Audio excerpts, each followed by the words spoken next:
We go. I brought in my Trump flag. Call Debbie at I Will Advisors 954-753-8080 and find out how. Stop paying thousands of dollars Thought I a would year in long-term care premiums. have it back that there. coverage you need and the coverage you want. Call Debbie right now. 954-753-8080. That's right. Good morning, everyone. Subscribe if you don't. 8080. This is your special invitation to attend Attorney Barry Siegel's free Living Trust seminar. That's Be sure right, you it sure and your is. family are properly protected, even if you already have a trust. Learn how to avoid losing an inheritance to predators like divorcing spouses, lawsuits. I recorded this creditors, commercial agencies, at and 2:30 in the IRS. morning. This free Living Trust Not seminar bad, huh? is Wednesday, February 26th, I woke up really from 2 to early, 3 p.m. at the Courtyard and Marriott in I forgot to Orlando. record this commercial yesterday, and I had to have it ready for the show. 2:30 in the morning. 352-3782. Listen to the Here we go. Steve Kane Show on iHeartRadio. Ah, yeah. Welcome, everyone. It is Tuesday morning. My name is Brian Craig. You are listening to Florida's longest-running radio show, The Steve Kane Show, on the radio since 1977. Welcome, one and all, to the program. Lots going on, lots to talk about. If you are new to the program, this not only The Steve Kane Show is the longest-running radio show in the state of Florida, this is the most pro-Donald Trump radio show in America, and we're live in Morning Drive each weekday morning from 6 until 9 a.m. with overnight rebroadcast 7 nights a week, midnight till 6 a.m., which means weekdays, the Steve Kane Show, we are on from midnight until 9 o'clock in the morning, Monday through Friday. So we're here quite a bit. Welcome to the show. So much to talk about. If you watch the YouTube live stream of the show today, I brought something to work with me today, and I hung it up on the wall right before airtime. So if you go to Brian Craig on YouTube, you'll get. I brought from home my Trump 2020 Keep America Great flag, and I had the Trump 2020 Keep America Great flag hanging on the wall in my office studio at home where I podcast from, above my monitor on the wall. And my wife was telling me, you should bring that in and put it up in the studio. You just have that old gray wall behind you. So I did, and I put it up this morning. And so if you go to the YouTube live feed, Brian Craig on YouTube, you can see this great Trump 2020 Keep America Great flag I just hung on the studio wall behind me. And I also brought my Trump pin sign that they gave me at the Trump rally that I went to back in November. Got that up here too. But this flag is awesome. And this Trump 2020 flag, my wife bought this flag for me, I don't know, around October. And before we went on our cruise, remember we went on our cruise in November, we went to the Cayman Islands, and we had 2 stops in Mexico, including the Mayan ruins. And I was joking around with my wife that I was going to take the Trump 2020 Keep America Great flag and take it with me into Mexico. And when we climbed atop the Mayan pyramids, I was going to get our group together. We were going to hold out the Trump 2020 flag, and it'd be like we conquered Mexico. I was just kidding, because I thought that would probably not be a good idea. It turns out they love Trump in Mexico, we found out. But I was really going to bring it to hang up on the wall when we were doing our talk show. But when I was packing for the cruise, I couldn't find the flag. I was tearing the house up for the flag, and I couldn't find it. I was packing, and I looked for it for 2 days. And then on the morning we left, I tore the whole house up again. I could not find my Trump 2020 Keep America Great flag to take with me. And what I came to realize is my wife hid the flag from me because she was worried that I was going to climb on top of the Mayan pyramid in Mexico and hold the flag up there, and it would not be a safe thing to do. So she hid the flag from me. Well, I got it back, and it's on the wall. So if you go to YouTube, Brian Craig on YouTube, watch this live stream, you can see my great Trump 2020 Keep America Great flag. And what great inspiration, to broadcast with that behind me each and every morning. Well, again, welcome to the program. So much to talk about. Going to talk about Bloomberg. I got a different take on Bloomberg today than I had yesterday, because I was watching CNN talk about Bloomberg, and something that they said about Bloomberg made me rethink Mike Bloomberg. So I'm going to talk about that in just a few minutes, and we'll get into the details of that, of my thoughts and analysis on what Mike Bloomberg is doing. Now, I did watch the end of the Daytona 500 yesterday, and I saw that horrific crash at the end of the race. And luckily, he's doing well. Well, not doing well, but he's not in a life-threatening situation. And I was afraid there was a dead man out there on the track. Terrible, terrible crash. There was a crash earlier too, around lap 16, which took out like 15 cars or something. It was unbelievably nuts. But I'm going to throw this out because I'm not a NASCAR watcher. I followed Stroker Race, I followed Six Pack, and I drove that car that one time. But other than watching Stroker Race and go around the track a few times, and watching Six Pack go around the track a few times, I've never really watched a NASCAR race for more than a couple of minutes. And there's a bit of a controversy that came out of the end of the Daytona 500. And I'll just describe it to you. I know you've probably heard about it, but I want to ask a question to our NASCAR fans. Now, the first place guy had that terrible tumble. I mean, that was just a terrible crash. It was so bad that they actually asked the press to leave the pit area, and they surrounded the area with screens so that you could not see the driver taken to the ambulance. So when I heard that, I was like, oh my goodness. They don't want them to see. This is not good. He may not even be alive. And, luckily, he's not life-threatening. He's stable today. But we didn't know it then, and it was a pretty serious crash with a lot of concerns. And then the winner didn't miss a beat. The winner didn't miss a beat. He was celebrating. His team was celebrating. And he did the victory lap and stood up on the edge of the car window and put his arms up, even though he knew what had happened. And I saw a lady sportscaster interviewing him and started talking to him about this horrific crash, and he just went right into his victory and how he won. And he seemed very unconcerned. And there's been some talk from others, in the days of Twitter, but people are like, how could he do this? He's celebrating. The other guy could have been dead. And I'm wondering, are people being unfair? Are so many of us, because of President Trump, watching our very first NASCAR race, and the way that this race ended, is that a typical way that a race ends? You had that huge crash around lap 16, and then at the very end, that god-awful crash. And then the winner, even though we don't know if there's a man dead or alive, he's celebrating. They got the champagne out. The team's hugging and jumping around and literally doing victory laps and figure eights and circles and all this stuff. It was like watching is that typical? Is it normal? And is it acceptable? Or was it in bad taste? I don't know. I don't have enough education on NASCAR to know. I mean, it seemed to be in bad taste to me, but I guess these guys are dealing with crashes. And is it common? I'm new to NASCAR. I didn't know it took 2 days to do a damn race. But is it typical to kind of win this way? Because what I mean by this is a lot of people place first, second, third, it seems, by default because of these crashes towards the end of the race. So is a crash with the lead drivers very common in the last couple of laps? And is it common for someone to win, not because they were in first place, but because in the last lap or two, they just avoided a crash? Is that typical, or was that unusual at the ending of the Daytona 500? I do not know.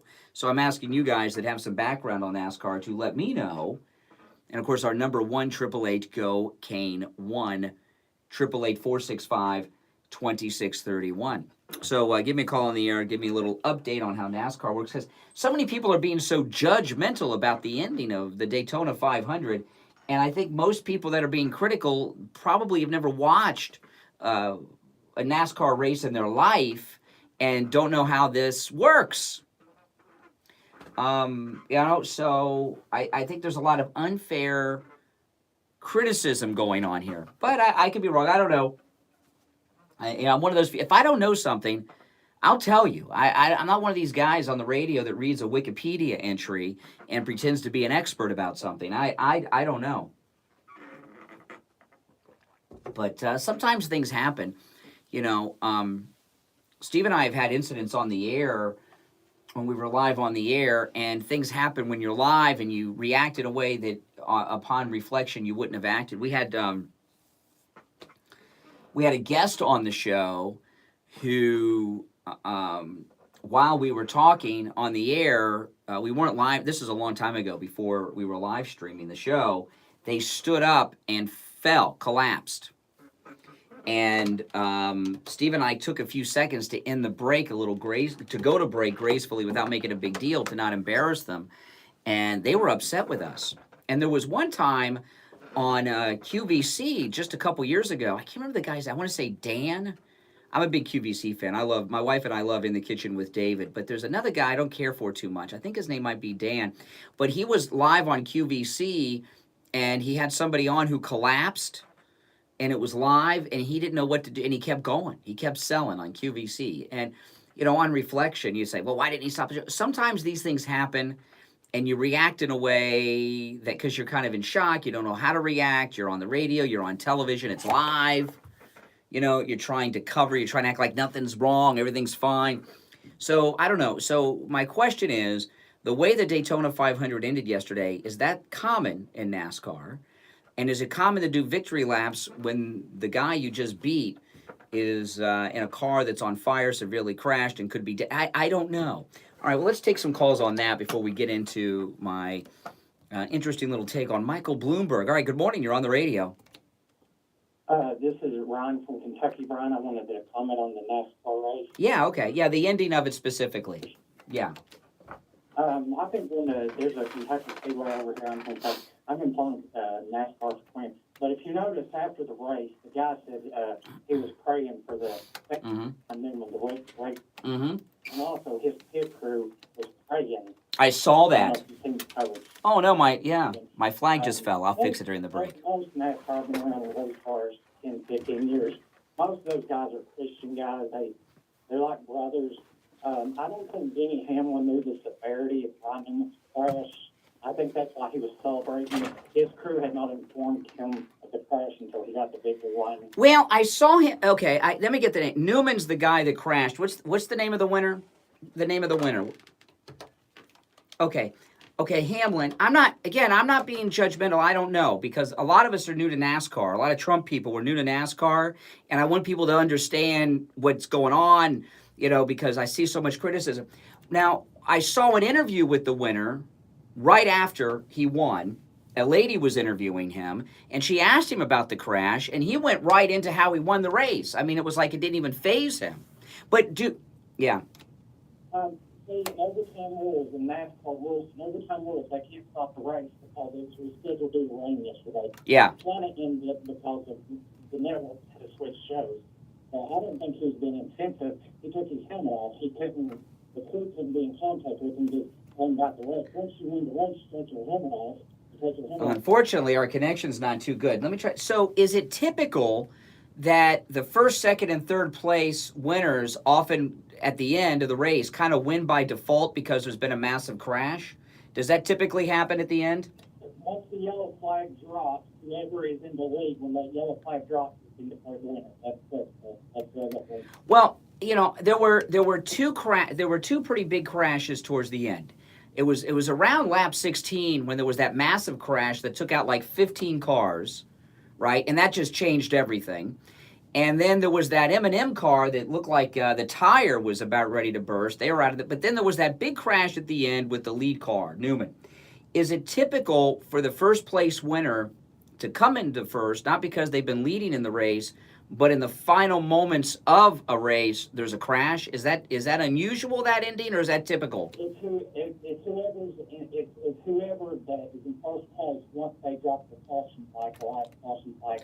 I understand that. But what I mean is it unusual to have a crash in the final minutes of a race and the second place person wins? Or is what happened at the end yesterday, that crash at the very end, is that unusual? It's not unusual because you got your foot on the gas, you're going almost 20 miles an hour. Yeah. Okay. I mean, you're going to win. I mean, that's just human nature. We're all competitive. I mean, Yeah. Just for as far as it comes out. I think it's the goal to win. Well, unfortunately, I got to let you run because I can hardly understand you. Bad phone connection. It sounds like it's in your mouth, but I got a little information out of there, catching every second or third word. All right, listen, we'll take our break. First break of the day. It's Tuesday morning. I'm Brian. This is the Steve Kane Show. 19 minutes after 6 o'clock in the morning. Our number, toll-free, 1-888-GO-KANE-1. When we get back, if anyone would like to call in with a better phone connection to explain to me what happened at the end of the Daytona 500, I welcome that. Also, when I get back, I'll start talking into my thoughts on what's going on with Mike Bloomberg. So don't go anywhere, all right? I'm Brian Craig. This is the Steve Kane Show. We'll be right back. This is Lori Kane, and I want to tell you about Brighton Dental Care. I just had a lot of work done, and I avoided going to the dentist for a lot of years because I was afraid of the cost. But I went to Brighton Dental for my free consultation, which, by the way, he offers to all Steve Kane listeners. I had 2 cavities, I needed a crown on top and a crown on the bottom. If I were a horse, they would have put me down. So I scheduled my appointment for the next Saturday because Brighton Dental has Saturday appointments available, and they saved me a ton of money. And I will be a patient for life. Don't let cost stop. You guys like my flag? Care of your teeth. Nice flag, isn't it? Dental gives Steve Yeah, my Kane wife got it listeners for me. Incredible discounts on all dental procedures, just like they gave me. Prices are so reasonable, you don't have to worry about the cost. So call Brighton Dental Yeah, it's today nice. at 954-922-4633. That's 954-922-4633. You can visit them at brightondental.com and tell them Lori Kane sent you. This is Brian Craig. I've been telling you about the great deals and incredible customer service at Friendly Tire on both new tires and used tires. One of our listeners, Antonio, went to Friendly Tire and called to share with us his experience of buying used tires at Friendly Tire in Margate. Good morning. You're on the radio. Yes, Brian, I want to give you a... I've been up since 1 a.m. My wife woke me up on accident. She didn't mean to. And I just stayed up. So I've been up since 1 in the morning. Craziness. Man, I appreciate you for that, man. And Mike's a great guy, man. Well, what's your name? Antonio. All right, Antonio. Hey, I'm glad we could save you and your family lots of money on tires at Friendly Tire. Oh, no doubt, man. Thanks so much, man. Do what Antonio did. Stop into Friendly Tire and find incredible deals on both new and used tires. Give Friendly Mike a call right now. That's okay, Ryan. Bad phone connections happen. 9445. 954-977-9445. And Mike will give you a quote right over the phone. 954-977-9445 for Friendly Tire in Margate. Any other radio shows broadcasting with the Trump flag behind them? I don't know. All right, we are back. I'm Brian Craig. This is the Steve Kane Radio Show, Florida's longest-running radio show on the radio since 1977. Lots going on. Okay, so Bloomberg, and this thought just popped. What I'm going to share with you just popped in my mind early this morning, very early this morning, because I've been up since 1 o'clock in the morning. People, I've been up on. My wife woke me up at 1 o'clock in the morning, and so I just stayed up. So it's okay. But I was watching CNN in the early hours of the morning as I was doing my show prep at home, and they were showing Mike Bloomberg playing golf with Trump, which I guess was a long time ago, right? A photograph. And I started thinking about what's going on with Bloomberg, and I started to think, you know what? Mike Bloomberg and Trump are probably friends on some level. And being two New York City billionaires. The Billionaires Club is a small club. It really is. And they're in a fraternity that there aren't that many people of really billionaires, self-made. In Trump's case, born a millionaire, turned himself into a billionaire. Very few people are born billionaires.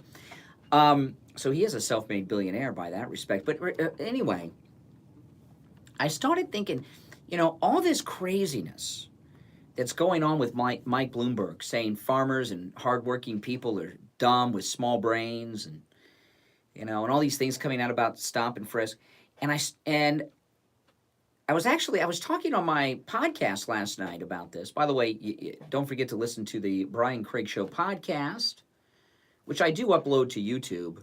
It's on many other places too, if you don't already, but I do upload it to my YouTube channel. I was talking on my podcast last night that one thing I really like about what's going on with Bloomberg this week is that Bloomberg is saying all the things that Democrats think about people, but don't.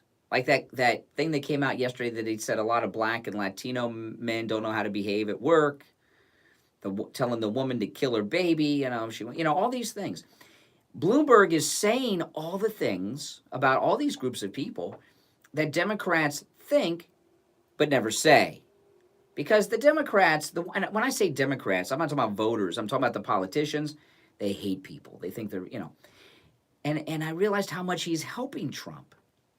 Bloomberg jumping into the race with the stop and frisk, Trump is doing so well with the black vote. Now he's doing a hell of a lot better because Bloomberg is alienating so many black people from the Democrat Party. Trump's already won over a lot of blacks, but a lot more are getting pissed off at the Democrats because of Bloomberg and the stop and frisk. Bloomberg is upsetting liberal women. What he's doing is, Bloomberg, and the question I'm asking, is he doing this on purpose? Or is it just an accident and an effect of his run? Is he really running for himself, or is Bloomberg running to help Donald Trump win re-election even easier? Because what Bloomberg is doing is really putting into chaos the entire Democrat activist base of voters. The Democrat voter base is so polarized right now, all because of Bloomberg. Stop and frisk, telling the woman to kill the baby. The farmers are stupid. People that work in factories are stupid with small brains. That's what he said. These clips of him saying, if you're a senior citizen, if you're 95, no life-saving treatment for you. We're going to tell you to go home and die. You've had a great life. So the Democrat voter, blacks, liberal women, seniors, total chaos. And Bloomberg buying his way in, this is a very interesting thing that he's done. There's been a little talk about this, but not a lot of focus. Bloomberg has gone around the country and bought up all of the political ad time, or a huge chunk of it, on local television and markets all over America for the future primaries. He's also driven the rates up, but the ad rates up, but he's bought up a lot of the time. They only have so many ad availabilities, and he's bought them up. So if you are Bernie or Elizabeth Warren or Biden, and you want to run commercials on television in a local market somewhere, they're not going to have any time to sell you. You would have to go to Bloomberg and ask Bloomberg for those commercial availabilities, for him to give them to you. And you know what? Even if Bloomberg were to drop out, he still owns the commercial time. So Bloomberg is going to control, to a large degree, what commercials Democrats are able to run on local television throughout the country. This has not happened before, to my knowledge. And if you think about it, everything Mike Bloomberg is doing is to help and benefit Donald Trump. What has Bloomberg done that helps himself as a politician or any other one that's running in the Democrat Party? He's alienating Democrat voters from the party. He's alienating the Democrat base from the candidates, all of them. And when I saw him playing golf with Trump in that old photograph they're showing, I thought to myself, maybe Bloomberg knows exactly what he's doing. And not only does he want Trump reelected, he wants to make it a little easier for him. So he's involved in an Operation Chaos inside the whole Democrat Party. And even though he may not be technically the front runner, when he's in this first debate, he'll kind of be a de facto front runner because we've these other guys running, and ladies, these other Democrats running, we've been hearing about for what, a year? How many debates have they had? Nothing that Biden or Warren say is going to be new, or Bernie. We've been hearing them forever. He's the new kid on the block. Yeah, he's a what I'm saying is, I believe Michael Bloomberg is trolling the Democrat Party. He's trolling the Democrat presidential candidates. He's trolling the Democrat voter base. That's what I think is going on here. The things that these things of him are insane. All this audio and everything we're hearing, he's not electable. He is not electable on the national stage. No, there is no political advisor who would go to Bloomberg and honestly tell him, with all of these past comments, that he is electable on a national stage, not as a Democrat. So the only conclusion I can come to is that he is trolling them all, that Mike Bloomberg is out there to help Trump. Your thoughts on that? Is that crazy? Do you agree? Do you disagree? 1-888-GO-KANE-1. This is not a conspiracy theory. This is, this is just what I think's going on. It's a strategy. This is not a conspiracy theory. It's a strategy that the billionaires, I would say billionaire boys club, but I don't know. That's not a good reference we want with our president. But the billionaires fraternity, which there aren't that many guys in it, is probably a very close-knit group of people. The billionaires of Manhattan. How many billionaires are there of Manhattan? Bloomberg, Trump, there's a handful of them. I'm not saying one visiting. I'm talking about a New Yorker, a New York City boy who's a billionaire. Not that many of them. 1-888-GO-KANE-1, that's the number. 888-465-2631.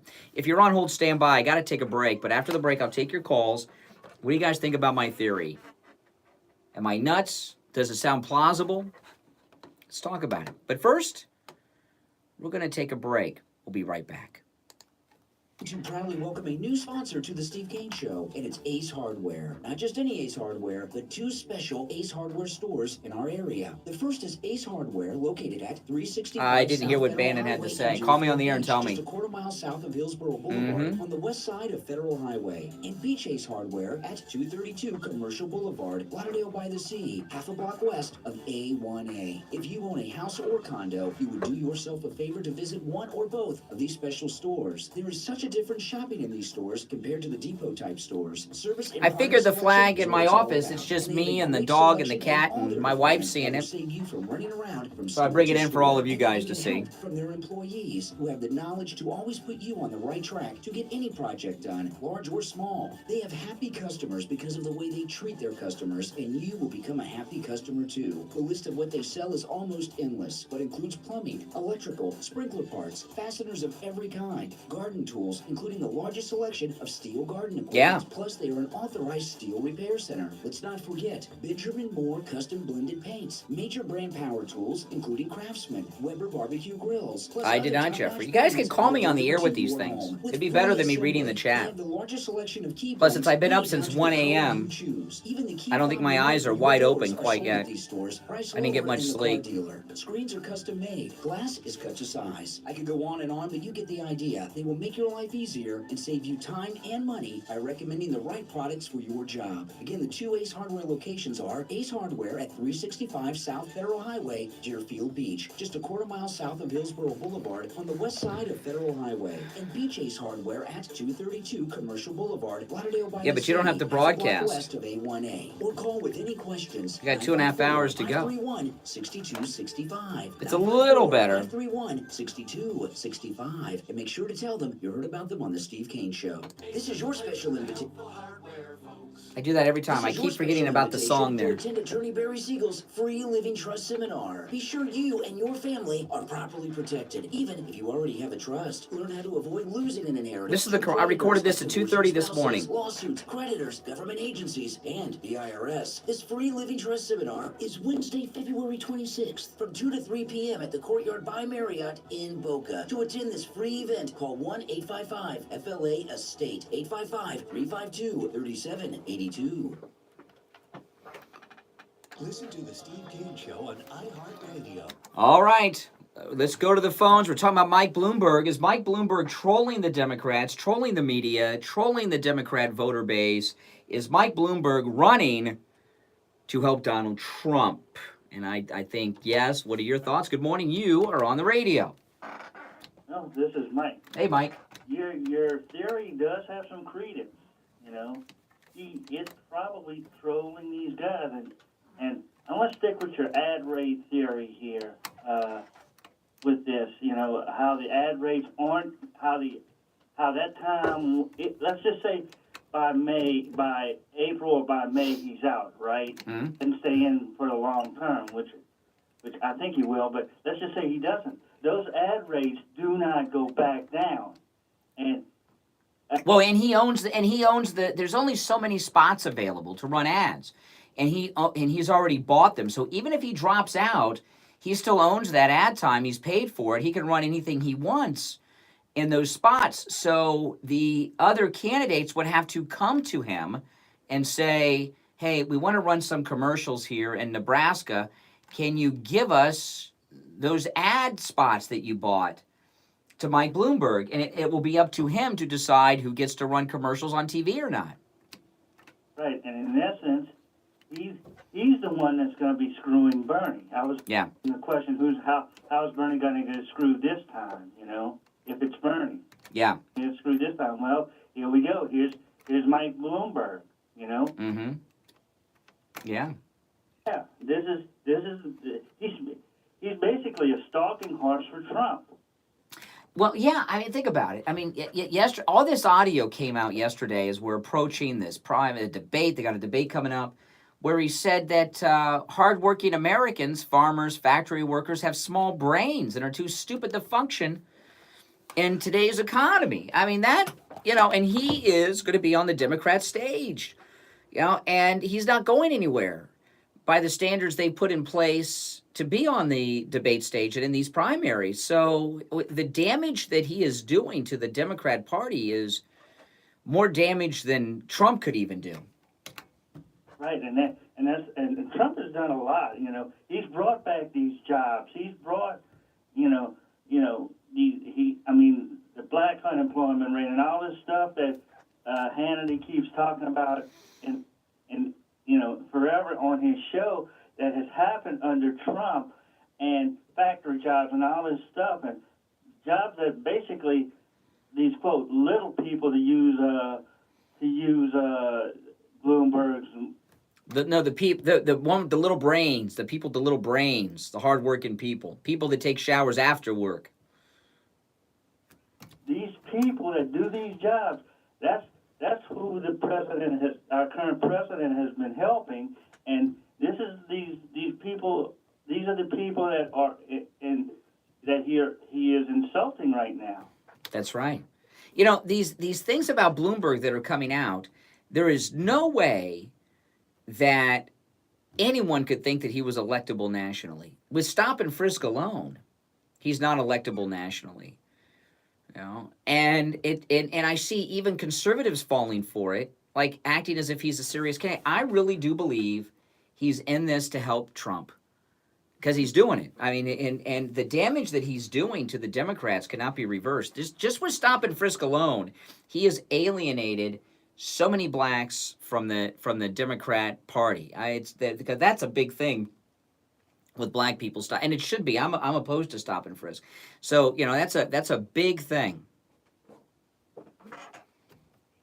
He has a bunch of problems. He has that problem. He has a sort of a Me Too problem as well. Because he said horrible things about women. Oh yeah.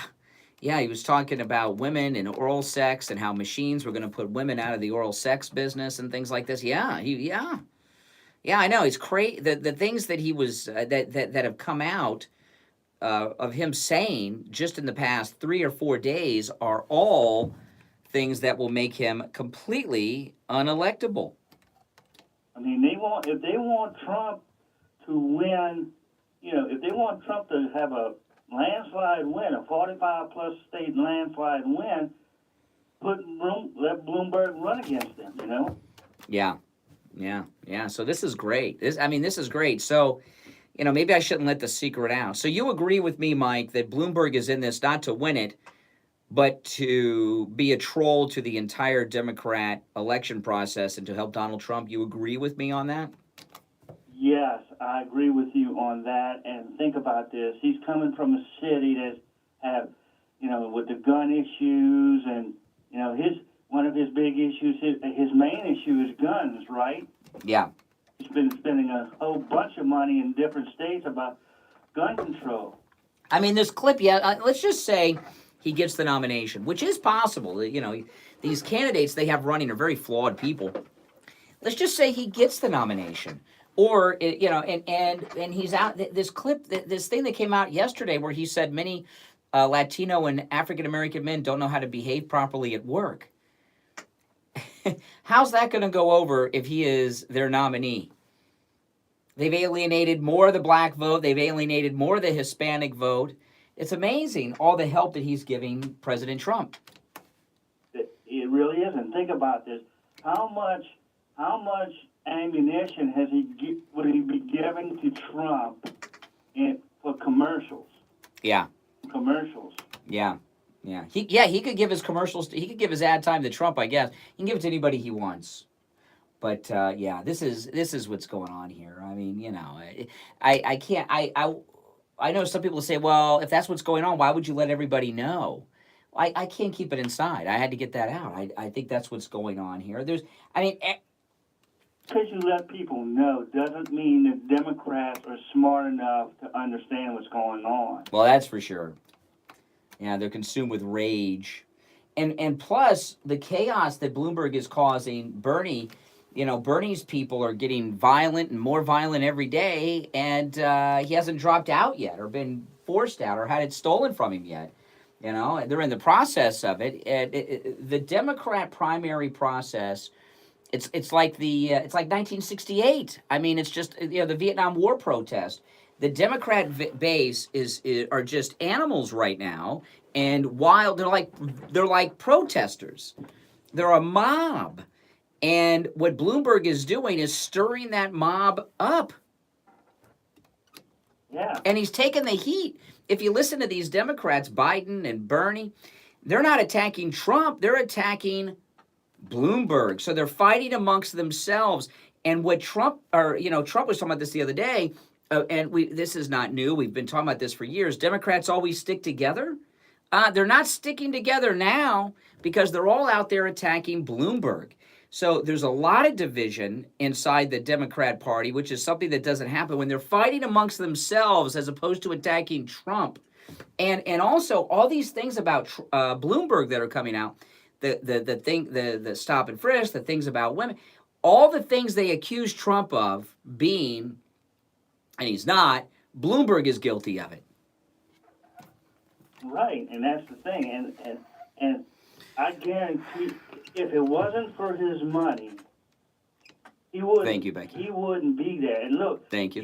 You got to throw into the fact that he owns his own television station. That's kind of I don't want to say a quid pro quo, but that's a thing that they shouldn't really allow him to run because he has all the time in the world to put his ads on his own. Hey, let me ask you, Mike, because, when we come on the air, we have listeners nationwide. You're in Central Time Zone. I'm in Eastern Time Zone. And, and are you up all night or have you gone to bed yet and gotten up, or is this just, you're not in bed yet? I've gone to bed and gotten back up. I usually get back up, for 4:30, 5 o'clock anyway. Yeah, because, there's a transition.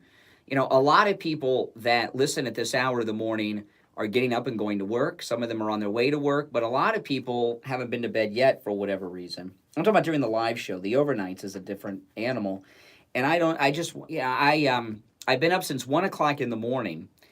And what happened was my wife woke me up, and she didn't mean to. She woke me up, and I just was about to go to sleep, and then my daughter woke me up. And I'm like, enough. I give up. You know what I mean? Because I got woken up a second time. So I got up. So I've been up since 1 in the morning. And I've got 2 hours and 17 minutes to go until I get out of here. And I got to do some things after. But I don't know. I don't like these vampire hours.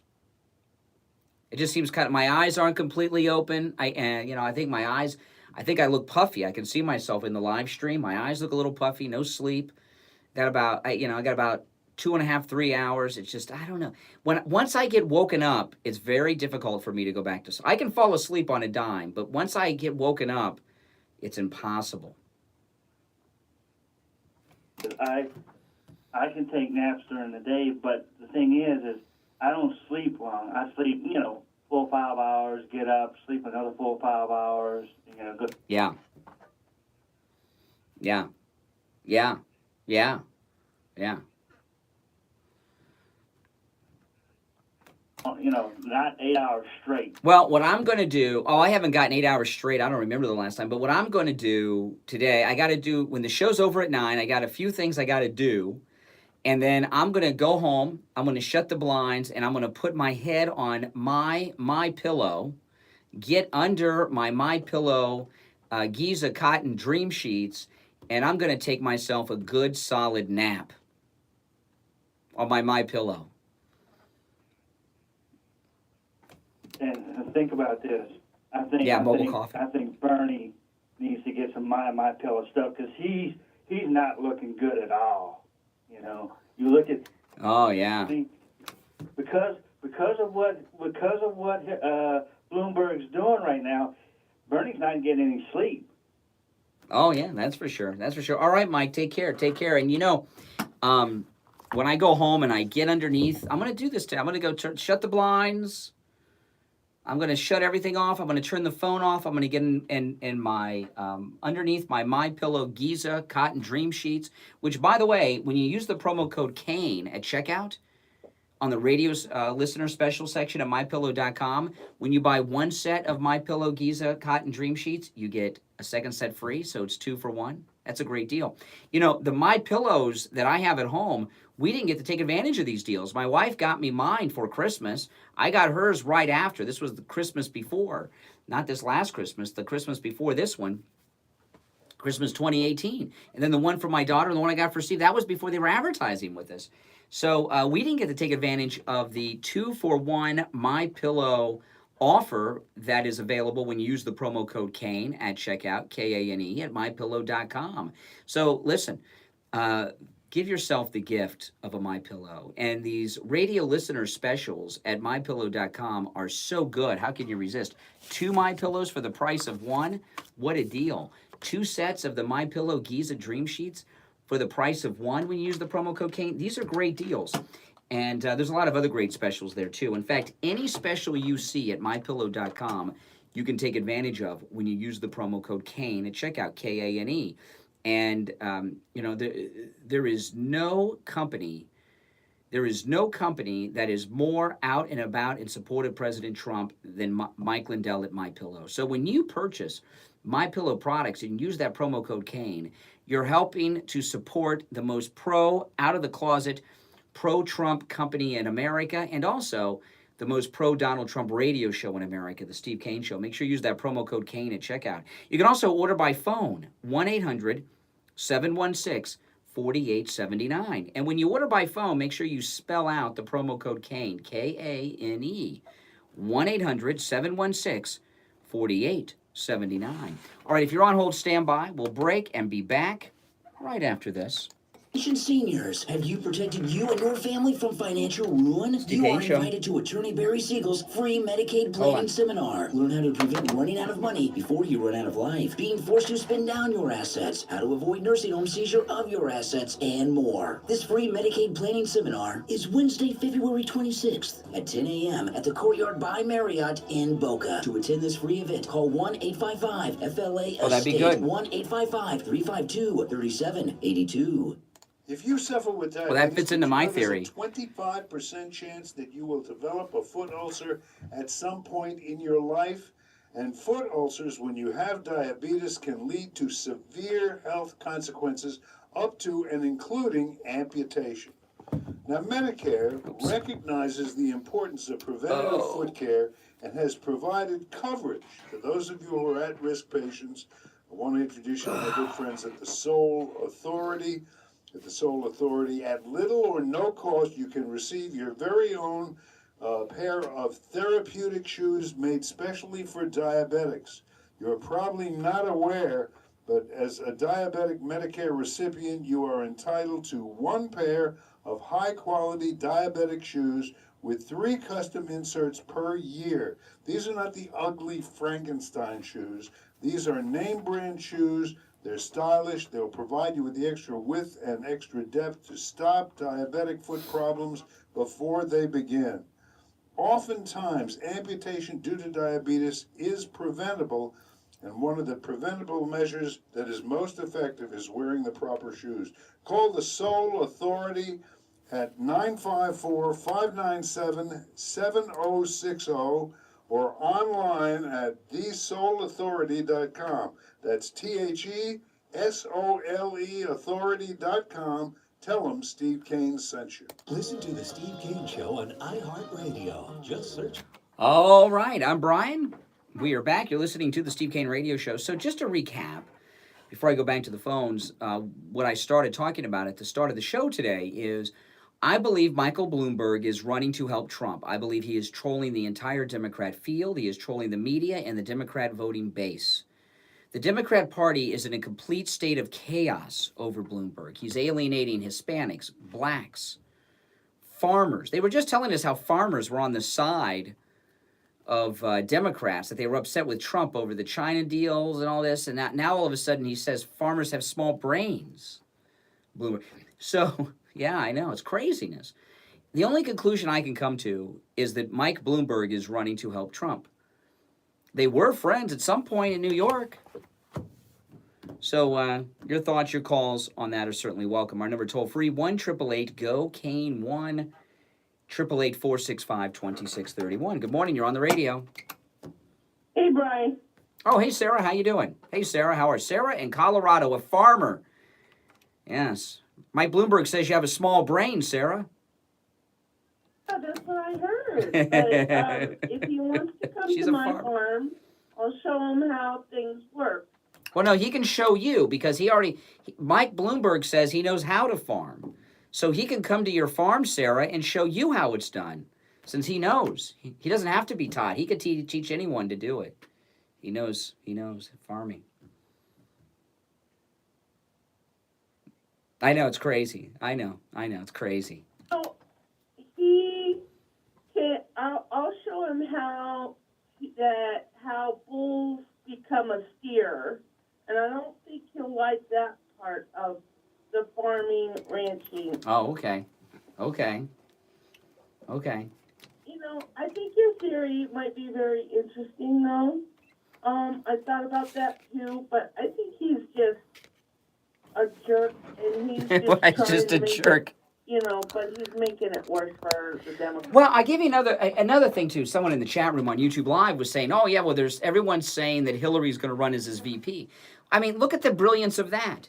So Bloomberg, who's alienated blacks, alienated farmers, alienated working people, alienated women and Latinos from the Democrats, now he's going to bring the most despised woman in America to run as his VP, a two-time loser, Hillary Clinton. Who does that help? I mean, everything Bloomberg is doing does nothing but help Donald Trump.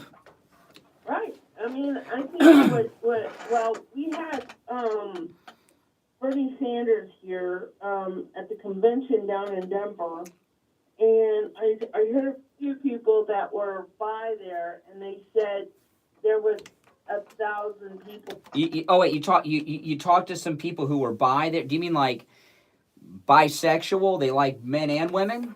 No. They were Republicans down there that were seeing them. Oh, they were down by the location. I thought you meant bisexual. Oh, you said I thought bisexual. Oh, they weren't bisexual. Okay. No, but and I heard that there was a lot of scuffles inside. Yeah. Kind of thing. And so what's happening is that the Democrat Party is exploding, and they know it. And Yes. And it's just going to be amazing. I mean, for me, I've been watching Stock Car since my dad and I watched Stock Car. And seeing the Daytona like I did the other day, to see the president on with the beast going around the lap, that was just like crazy. That was Okay, now you watch race car races, so I don't know. The way this race ended yesterday with is it normal? Is it usual or is it unusual for the winner not to be the lead car, but just the one that survived a crash right at the final minutes of the race? Is that unusual or is that typically what happens at NASCAR races? It can be typical. Really? Because they just got they went from the green to the yellow, and then the yellow, and then right back to the green. So that means that they were halfway. Yeah. So when they're at the end in that last lap, the last lap or two, they're really getting into it. They're really starting to compete to try to move up. So there are crashes at the very final moments of a race. Often, you're telling me that's not unusual. Yeah, it's not unusual. Something happens like that. I'll tell you another thing. I was talking about this yesterday. Maybe you know, Sarah. I was noticing. I never really watched these races before. Okay, so I don't know too much. But when I was watching, I watched a lot on the weekend because the president was there, and I was watching before the race with all the racers with their wives and all their kids, and I was noticing how thin they are. I mean, these guys are tiny. A lot of them are like the size of jockeys. And I don't know if it's my memory or not, but when I was a kid, I kind of remember the drivers being a lot bigger. You know, they were kind of like, a lot of them seemed to be like beer drinking kind of type bodies. And now they're all thin. They don't look like they eat any carbs. Is that new? Did they used to be kind of fat back in the 80s and 70s? They were talking though that this year they had like 10 new drivers, that they were all rookies, and they were pretty young. So, 18, some were 18 and 20-year-olds. Yeah, they're kids. Some of them are kids. Well, what I was wondering is now we're in the age of Instagram and everything, and I'm wondering if race car drivers take better care of themselves physically, grooming-wise too, because of social media. Back when I was a kid, there was no internet, there was no social media. I don't think they cared what they look like as much as they do now. With the cameras in the cars like this and their Instagrams, I don't know. I just don't remember the drivers being so well groomed and in shape before. But it could be just me. I don't know. I think it's because of the sport. They call it the family god and country first. Yeah. I mean, literally, that is. Well, let me tell you, that one time when I drove the race car at Homestead, I didn't realize how physical of a thing it is, and you do need to be in shape to do that. I mean, it is exhausting. You pull a lot of G-forces, and I didn't really understand race car driving until I did it, and I wasn't going 200 miles an hour plus either for 500 miles. I got up to like 135, and I was like freaking out. I couldn't go any faster than that. But I was exhausted when I got out. And when you go around those turns, you pull a lot of G-forces. Right.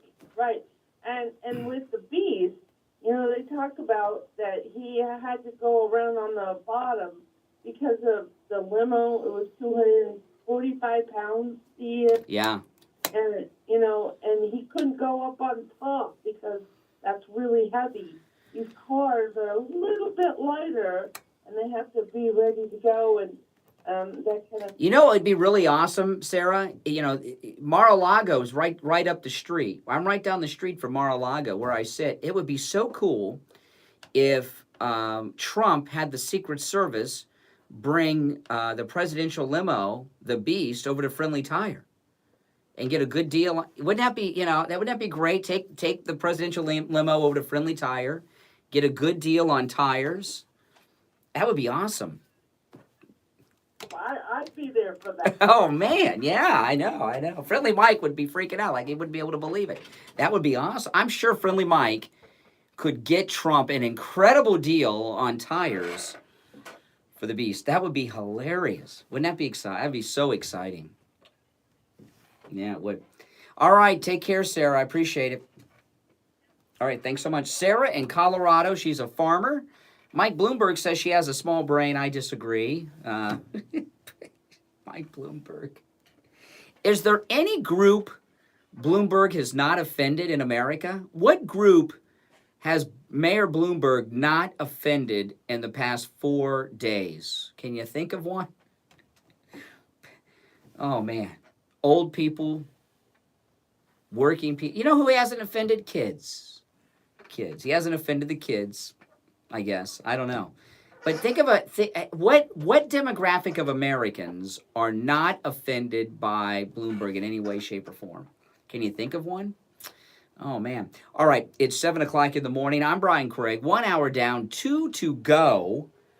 Oh, man, I've been up already for 6 hours. Oh, my goodness. The day's going just flying by. My name is Brian Craig. You are listening to Florida's longest-running radio show, The Steve Kane Show. Our number toll-free, 1-888-GO-KANE, 1-888-465-2631. 888-465-2631. We'll be right back after this. 0.3 FM, 96.9 FM, 103.9 FM, and AM 1470. WWNN Pompano Beach is the Florida Money Talk Network. Stop paying an outrageous fortune for your tires. Go easy on your budget and buy your tires at Friendly Tire in Margate, where they have all the major brands like Goodyear and Firestone at discount prices that absolutely can't be beaten. Steve Kane's tires for his Toyota van at the other shops, $175 a tire. At Friendly Tire, just $75 a tire. That's a $100 savings per tire. Tires for my daughter Emily's car, $135 at the shops around town. The price at Friendly Tire, only $65. That's a $70 savings per tire. These prices are out the door and on the road. Free mounting and balancing and no added charges. Friendly Tire have a great selection of good used tires too, starting at just $30 for most cars. Call my good buddy Friendly Mike at Friendly Tire. Tell him what you drive and he will give you a great low price right over the phone. 954-977-9445. 954-977-9445. Online, friendlytire.net. Attention homeowners, this is Scott from Cut My Kilowatts. I'm here to cut your electric bill and save you a lot of money. Perhaps even eliminate your electric bill altogether. We do this by making your entire home energy efficient, by upgrading some or all of the following: roofs, doors, windows, insulating your attic, AC systems, Man, I'm so tired. and ducts, hot water heaters, and even adding solar. Energy efficient improvements that actually pay for themselves over a short period of time. Our program is designed to make the savings on your electric bill pay for all or part of your low monthly payments. The PACE program is government sponsored and gives you up to 30 years to pay. Requires no credit check, no money down, no income verification, and no payments for up to 18 months. You only need to be current on your mortgage and taxes for the last 3 years to qualify. Energy savings and hurricane solutions made easy. Call 954-939-1500. 954-939-1500 to start saving money now. Do you have a long-term care policy that's costing you hundreds of dollars a month? How would you like to have that same coverage with no monthly premium? It is possible. Call Debbie at I Will Advisors, 954-753-8080, and find out how. Stop paying thousands of dollars a year in long-term care premiums and have that coverage you need and the coverage you want. Call Debbie right now, 954-753-8080, 954-753-8080.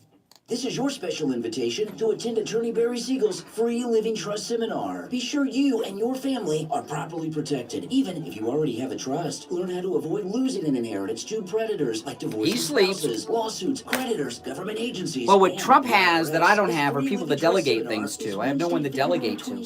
Everything's delegated to me. My wife helps me out. In Boca. To attend this free event, call 1-855-FLA-ESTATE, 855-352-3782. You are listening to South Florida's longest-running radio show, The Steve Kane Show. To call the show toll-free, dial 1-888-GO-KANE, 1. That's 1-888-GO-KANE, 1. And now, here. All right. Hour number 2 has begun. My name is Brian Craig. This is the Steve Kane Radio Show, Florida's longest-running radio show on the radio since 1977. And as I was talking earlier, I've been up since 1 o'clock in the morning. And what is going to keep me going for the next 1 hour and 57 minutes? Of course, hormone replacement pellets from Dr. Mitch Matez. Thankfully, the hormone replacement pellets will give me that extra energy that I need because my hormone levels have been restored to where they were when I was in my 20s. So I'm able to broadcast, be full of energy. You wouldn't even know that I had no sleep last night, that I've been up since 1 a.m. unless I told you. And told you again. But you know, that's how it works with hormone replacement pellet therapy. You get your energy back. Your sex drive, you get that back. You can get by on less sleep. And the sleep you get is better rested sleep. Hormone replacement pellet therapy is a miracle. If it were not for hormone replacement pellet therapy, I wouldn't be on the air right now. I wouldn't have been able to come in. I would have had to go but stay home. Even if I couldn't go back to sleep, I'd have been too tired. But with hormone replacement pellet therapy, boom, I'm ready to go, man. 2.5 hours sleep, I'm here. And you know what? You can feel as good as I feel. You can get your energy back by having your hormone levels restored to where they were when you were in your 20s. Call Dr. Mitch Matez. It's a completely free consultation for Steve Kane listeners. 561-953-5490. 561-953-5490. And online, Hormone Therapy Boca Raton. All right, let me recap on Bloomberg, then I'll start to bring up some new things. I was talking in the first hour quite a bit about how Bloomberg, I believe, is helping Trump on purpose, not by default. He's alienated women. He's alienated working people. He's alienated farmers. He's alienated blacks. He's alienated Hispanics. And he has the Democrat candidates attacking him, not Trump. There's complete division inside the Democrat Party. Black influencers are very concerned about the future of the Democrat Party with Mike Bloomberg in it as a presidential candidate. It's just complete division. Everything Bloomberg does or has done in the past 5 days has done nothing but help Donald Trump. And I can only conclude that since I know these guys were at least at one point friends, part of this billionaire Manhattan Club, I think he is helping Trump on purpose, not by accident. Now, this is just a crazy story. This is from the Gateway Pundit, and I'm just going to read it to you. It says here, Deep State Revolt. This is Gateway Pundit. Federal judges to hold emergency meeting over Barr and Trump. Who the hell do they think they are? Man, you know, I thought the coup was over. Now we have the judges rising up. The impartial jurors of the bench are rising up against Trump. When have you ever heard of something like this happening? The Gateway Pundit, just weeks after President Donald Trump was acquitted by the Senate of bogus partisan impeachment charges by the House of Representatives, a group of federal judges will hold an emergency meeting on Tuesday, that's today, regarding the intervention of Attorney General William Barr against the abusive proposed sentence for Roger Stone and the criticism by President Trump of the proposed sentence and the federal judge overseeing the case, Judge Amy Berman Jackson. I don't trust women that have like 3 last names with all these hyphens everywhere, as well as other actions by Barr and Trump regarding politically sensitive cases before the judiciary. The emergency meeting will be held via conference call with officers and members of the executive committee of the 1,100-member Federal Judges Association, because Association President Judge Cynthia Ruff, a Bush 43 appointee, said, quote, "We just cannot wait until April to discuss matters of this importance." The judges' annual meeting is set for April in Denver. The meeting comes on the heels of a letter signed by over 1,000 former Justice Deep State operatives calling on Barr to resign for overruling the sentence of 7 to 9 for Stone. Judge Jackson will preside over a phone hearing in the Stone case today. Stone has asked for a new trial after it was reported last week that the foreman of the jury that convicted him is an anti-Trump Democrat who posted on social media about Roger Stone's case. USA Today, this is what they said, a National Association of Federal Judges has called an emergency meeting Tuesday to address growing concerns about the intervention of Justice Department officials in President Donald Trump in politically sensitive cases. Philadelphia U.S. District Judge Cynthia Ruff, who heads the Independent Federal Judges Association, said we couldn't wait. Okay, I already read all that. So what are they going to do? They're going to get together and talk. When have you ever heard of the judges uniting against the Attorney General of the United States and the federal judges uniting against the sitting president of the United States? I've never heard of such a thing. I tell you, these bureaucrats sure the hell don't like anyone becoming president who's not part of the political class, do they? You come from outside. These guys that become president are groomed for decades to be president. Skull and Bones and all that stuff, Harvard, Yale's, all the. And if you're not part of that group, boy, they don't want you. And he's not part of the political class, so they want him gone. And the judges getting together, that's something I've never heard of. Now, a couple other things here before we take the first break of this hour. I'm not going to get into the details about who this person is, but there was someone reassigned at the National Security Council, a woman, it was in the news yesterday, and she is rumored to be the White House official who wrote that book, A Warning, and also that op-ed in the New York Times. Not been confirmed, but a lot of people think so. See, this is the thing with the writer of that book and article and the whistleblower. We don't have confirmation about who these people are. And I really agree with, can you believe I'm agreeing with the left? Until we get confirmation on who they are, I don't think we should be talking about them by name. Because once someone's name gets out there and becomes a reality to people in the country, they are under a microscope and dealing with attention and criticism that I wouldn't really welcome for very many people. So until we get confirmations on these people, I'm going to stand with the Democrats, with the liberals, and with the media. I don't think we should be talking about them by name until there's confirmation.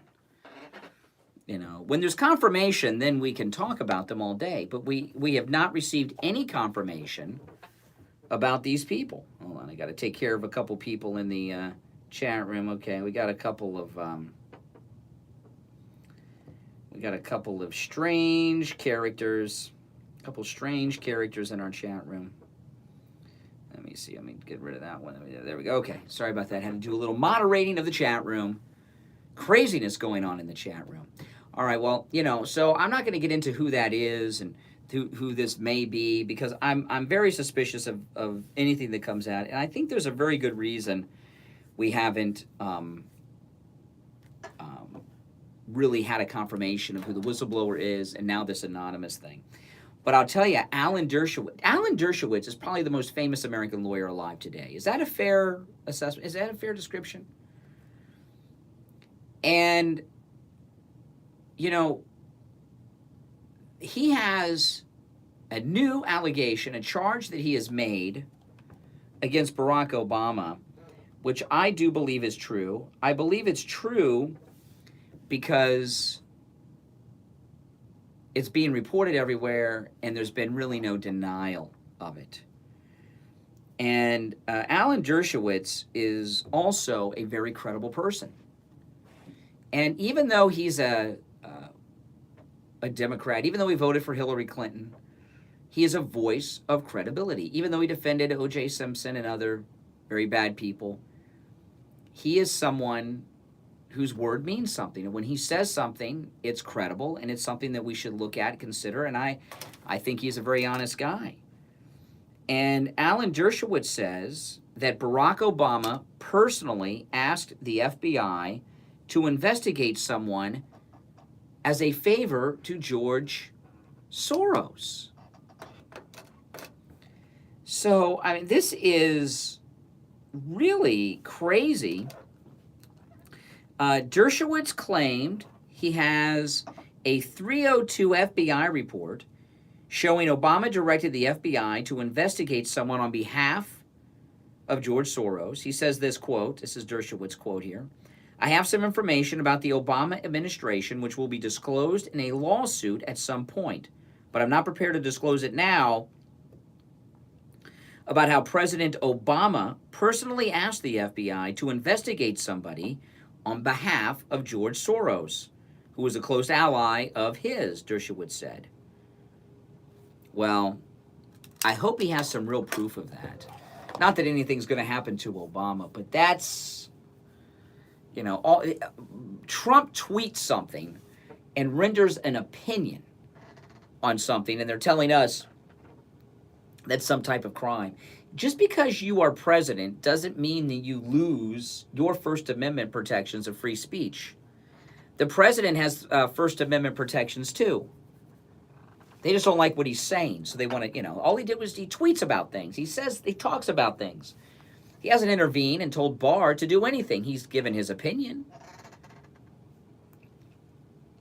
which everyone in America is entitled to. But what Dershowitz is accusing Obama of doing here is, I don't know, is it a crime for the president to do that? Can't impeach a guy who's finished his terms, but it sounds like a crime to me. All right, let's take our first break of the second hour. My name is Brian Craig. This is the Steve Kane Radio Show, Florida's longest-running radio show on the radio since 1977. Our number toll-free, 1-888-GO-KANE, 1-888-465-2631, 888-465-2631. We'll take our break and be right back. Don't go anywhere.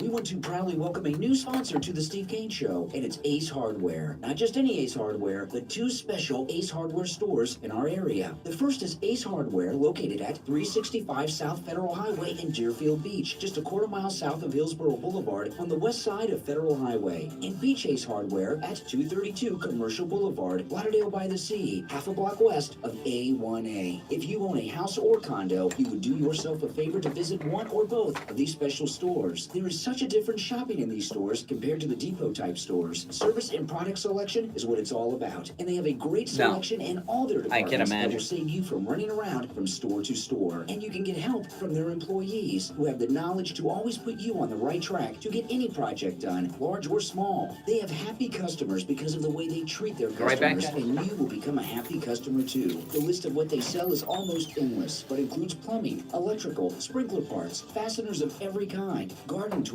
including the largest selection of steel garden equipment. Plus, they are an authorized steel repair center. Let's not forget Benjamin Moore custom blended paints, major brand power tools, including Craftsman, Weber barbecue grills, plus other top-notch brands that are delivered to your home with free assembly. They have the largest selection of key blanks, many down to the color you choose. Even the key fob remote for your doors are sold in these stores, priced lower than the car dealer. Screens are custom made. Glass is cut to size. I could go on, but you get the idea. They will make your life easier and save you time and money by recommending the right products for your job. Again, the two Ace Hardware locations are Ace Hardware at 365 South Federal Highway, Deerfield Beach, just a quarter mile south of Hillsborough Boulevard on the west side of Federal Highway, and Beach Ace Hardware at 232 Commercial Boulevard, Lauderdale by the Sea, half a block west of A1A. Or call with any questions. Make sure you subscribe, guys, if you're not subscribed. 6265 954-531-6265, and make sure to tell them you heard about them on the Steve Kane Show. Ace is the place with the helpful hardware, folks.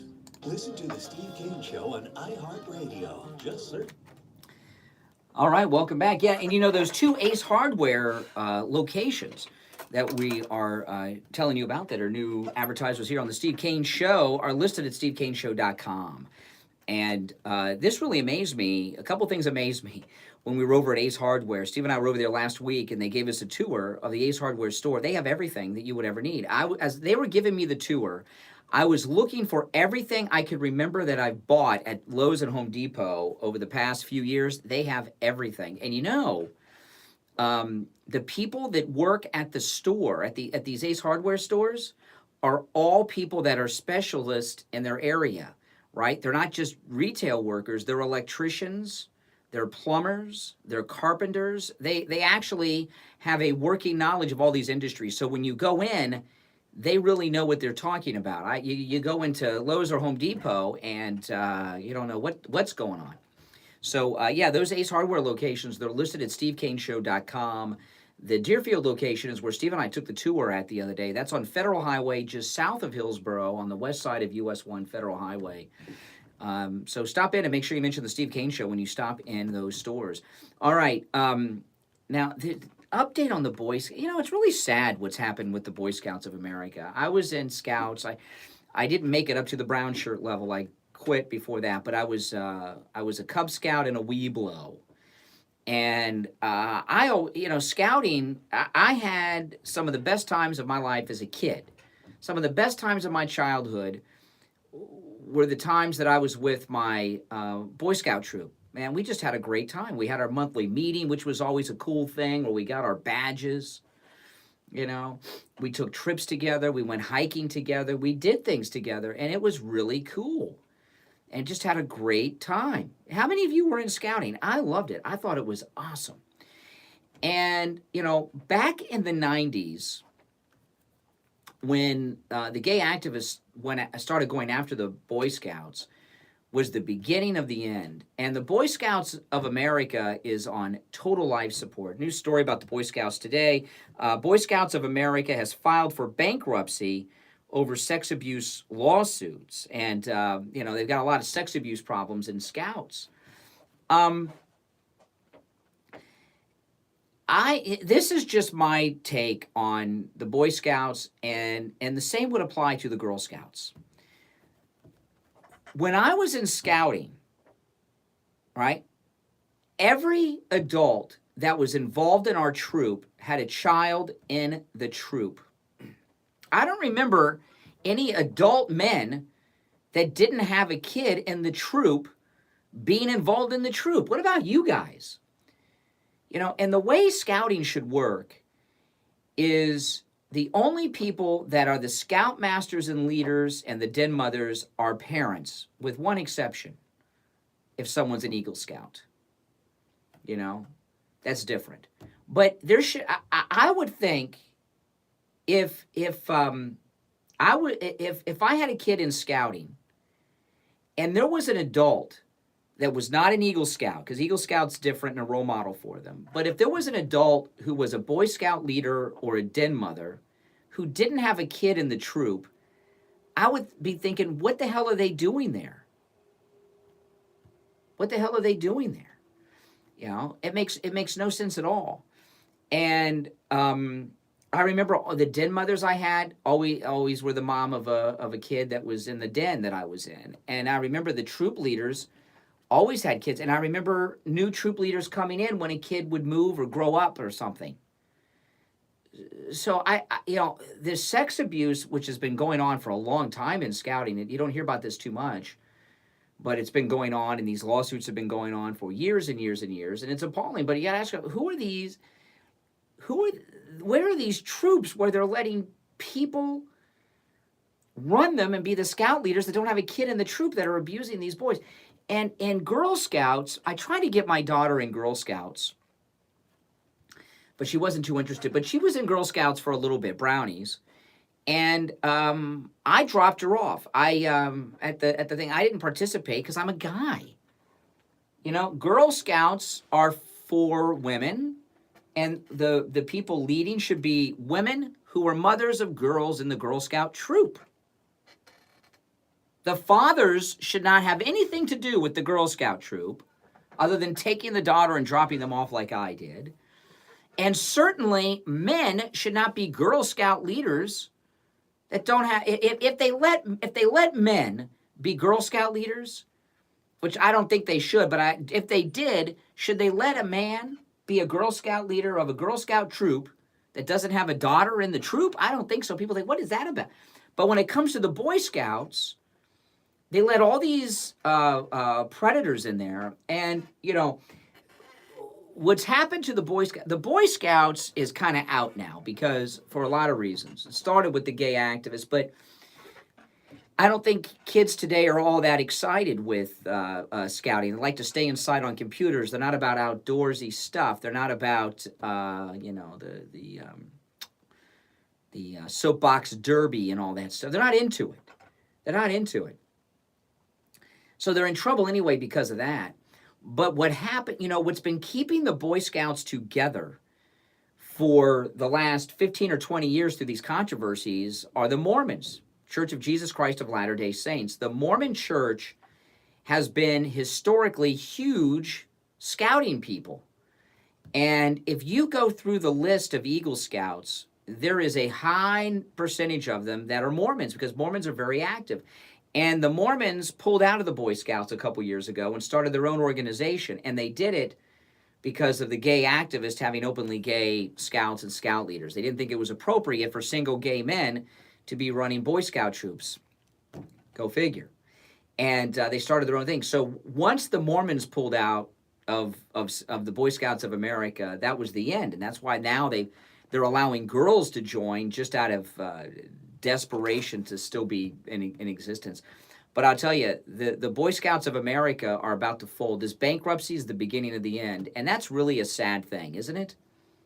It really is. I don't know how many of you out there were involved in Boy Scouts or Cub Scouts or even Girl Scouts, but it's really a sad thing that the Boy Scouts are fading away for all these different reasons. But the most of it is because of the activists. The activists have just made the Boy Scouts of America, they've just destroyed the brand. I mean, they literally turned the Boy Scouts into a hate group, right? Or they gave them the appearance of being a hate group.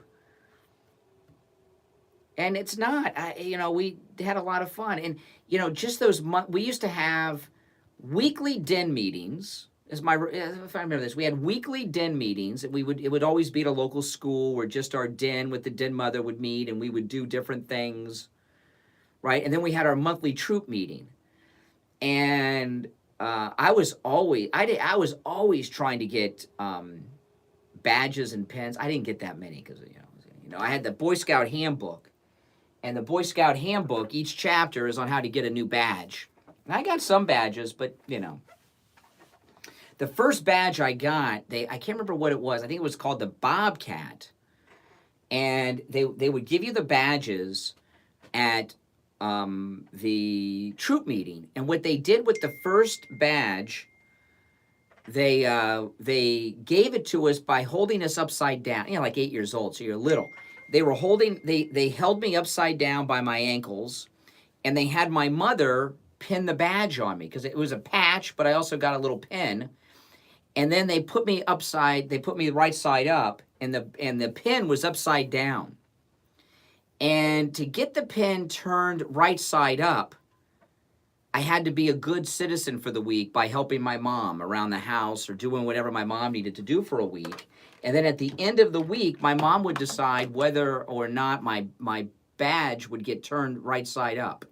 And you learn so much about respect, and it's a little bit like the military. You learn about respect, you learn about responsibility, you learn woodworking. There's so many great things that come with Boy Scouting, and the liberals have destroyed it. The liberals have just destroyed the Boy Scouts. It is no more. Thanks to the liberals and the liberal activists. I tell you, they should be so proud of themselves. So now they can have openly gay scoutmasters, but there's just no troops to lead. Oh yeah, you can be an openly gay troop leader, but go find a troop. It's sad. That's what the left do, right? Good morning. So I think we're probably just about the same age within a year of each other, Brian. And being a kid in the late 70s and early 80s, and I was a Weeblo and a Cub Scout and a Boy Scout. Yeah. Upstate New York, I used to spend my summers at a strictly a Boy Scout camp called Camp Bulliwa. And you know what? It was a lot of great years. Being from a kind of 6, 7-year-old up through middle school. And it's a real shame that, the fabric and the foundation of what was a great organization to help mold guys destroyed now. Yeah, it is. I learned how to be out in the woods and make a latrine and a campfire and pitch a tent. You learn all that stuff, and it's gone. Yeah. Completely gone. And I remember now my own son's a teenager in the middle of his high school career, and I tried to Richie the bus driver. Him, even just a decade ago, and it was different, and it had a different feel, and listen, I understand we have to be inclusive and all that good stuff, but when you outright go to, it's what the liberals do is they don't even go for a mild entry level of inclusiveness. They go for an outright hostile takeover. That's right. Where it goes instead to their will and their way, and that's what ruins it. Well, you know, the thing with the openly gay scout master, they tried with the openly gay scout masters, and then they got the openly gay scout Boy Scouts, you know, and now there's no Boy Scouts. You know, literally there's no Boy Scouts because they let girls in now, and you know. The thing, I know it's crazy. It's they, you know, that's what the campfire boys and girls are all about. 100 years. What needed to change about it? You know, the girls had the Girl Scouts, the boys had the Boys. Yeah. Yeah, my mom was a den mother. That's okay. Yeah, it's awesome. And I remember every month I would get my copy of Boys Life every month. Boys Life, if you don't know, that's the Boy Scout magazine. And what I remember about Boys Life is there was always a story in there about a Boy Scout that did something extraordinary. Like, you know, saved someone's life, or grandma was choking and he called 911. It was always some story about how a Boy Scout did something extraordinary. And I remember I'd get my Boys Life every month and I'd read that, and they were like role models. 2020 would be how little Timmy hems his first dress. Exactly. The soy boys. Yeah, exactly. I mean, who were the role models? You remember those stories in Boys Life?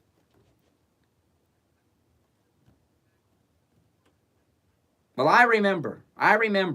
Yes, you're exactly right. So now that you're exactly right, that's what the role models are today. The transgendered athlete, you know, it's terrible.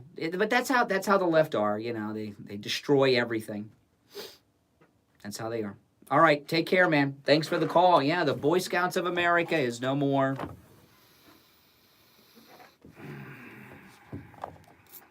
You know, this story here, though, that brought this on, let me pull this up. It's about the lawsuit. Boy Scouts of America files for bankruptcy protection today. The 110-year-old organization is facing lawsuits from sex abuse victims. Groups working on a victim compensation plan to allow it to continue operating. They're filing Chapter 11 in Delaware. This could be one of the biggest bankruptcies ever seen. Thousands of men alleged they were abused by pedophiles while in the Scouts. Let me ask you this question. Okay, let me ask you this question about this terrible story of abuse inside the Boy Scout, the great Boy Scouts of America, the once great Boy Scouts of America. The pedophiles, I'm assuming, are men, not the den mothers, right? Because everything I've heard, I haven't heard anything about den mothers abusing the boys sexually. It's men that were abusing the boys. Are the men that were abusing the boys gay? I'm asking. There are heterosexual pedophiles. They molest the opposite sex. Homosexual pedophiles abuse the same sex. Is that correct? So maybe the Boy Scouts were trying to deal with this problem for years by trying to keep single gay men out of the Scouts, or keep gay men out of the Scouts for a reason. Maybe there was a reason for that. All right, let's take our break. 32 minutes after the hour. I'm Brian Craig. Been up since 1 a.m., people. But I've got my hormone replacement pellets, and I'm trucking on through till 9 o'clock. Our number, toll-free, 1-888-GO-KANE, 1-888-465-2631. This is the Steve Kane Radio Show, Florida's longest-running radio show. On the radio since 1977. Let's take our break. We'll be right back. Don't go anywhere. This is Lori Kane, and I want to tell you about Brighton Dental Care. I just had a lot of work done, and I avoided going to the dentist for a lot of years because I was afraid of the cost. But I went to Brighton Dental for my free consultation, which, by the way, he offers to all Steve Kane listeners. I had 2 cavities, I needed a crown on top and a crown on the bottom. If I were a horse, they would have put me down. So I scheduled my appointment for the next Saturday because Brighton Dental has Saturday appointments available, and they saved me a ton of money. And I will be a patient for life. Don't let cost stop you from taking care of your teeth. Brighton Dental gives Steve Kane listeners incredible discounts on all dental procedures, just like they gave me. Prices are so reasonable, you don't have to worry about the cost. So call Brighton Dental today at 954-922-4633. That's 954-922-4633. You can visit them at brightondental.com and tell them Lori Kane sent you. Right now, the U.S. is in the midst of a deadly opioid epidemic. In South Florida alone, someone suffers an overdose every 2 hours, either from heroin, fentanyl, or some other prescription medication that's as close as the family medicine cabinet. In fact, Mom and Dad's medicine cabinet is frequently the gateway to the horrors of hardcore addiction down the road. Drug problems left unattended are only going to get worse. This is not something you can do on your own. You need expert professional help, and if your family is disintegrating in front of your eyes and you feel helpless, I'm here to tell you that help is available. Call my good friend Sal at the Edge Recovery, 561 area code 523-4325. This is his personal cell phone, 561-523-4325. Oh, that's fake, Richie? If your loved one refuses treatment, the Edge Recovery will conduct an intervention and get them into the treatment plan that they need. The Edge Recovery offers every option from intervention to 30-day rehab. Have they said anything offensive? I haven't paid attention. With a licensed therapist, as well as I thought the paragraphs were too big for Richie. I don't see Richie as Richie's a big guy. I don't see him typing on his phone big long paragraphs like that. Call Sal at the Edge Recovery. Do it today. 561 area code 523-4325. Again, that's Sal's personal cell phone, 561-523-4325. This is your special invitation to attend Attorney Barry Siegel's free Living Trust Seminar. Be sure you and your family are properly protected, even if you already have a trust. Learn how to avoid losing an inheritance to predators like divorce, especially now that he's been called out. Now he'll try to. Agencies and the IRS. This free Living Trust Seminar is Wednesday, February 26th from 2 to 3 p.m. at the Courtyard by Marriott in Boca. To attend this free event, call 1-855-FLA-ESTATE, 855-352-3782. Listen to The Steve Kane Show on iHeartRadio. Just search for WWNN. All right, welcome back. I'm Brian. This is the Steve Kane Radio Show, Florida's longest running radio show. Richie the bus driver, good morning. This is still my venom war. We'll see. We'll see. I don't know. Let's see what you got. I don't know. No promises. It has to pertain to the Boy Scouts. Mm-hmm. Okay. I'm 71 years old. I thought you were older. Raised in a time where my brother was a Boy Scout. I never was a Boy Scout. I was raised in a time where I had about 25 friends on the street of New York City in the Bronx. And out of 25 kids in the street, I had one separated. One of my friends' parents was separated. Everyone else was married, and they stayed married. I used to watch commercials on television about churches and families going to church on Sundays. Yeah. Worshiping at the church of your choice and the religion of your choice. Well, get to the point, Richie. Oh, this is your life. We life. were a nation of bigots. Gays were in the closets. We were a nation of bigots. So now that we're we're all now bigots anymore, okay? Now we have, like in New York City, we got a guy that was arrested 139 times and looks and says Republicans are his worst nightmare. Thank you for the Democrats.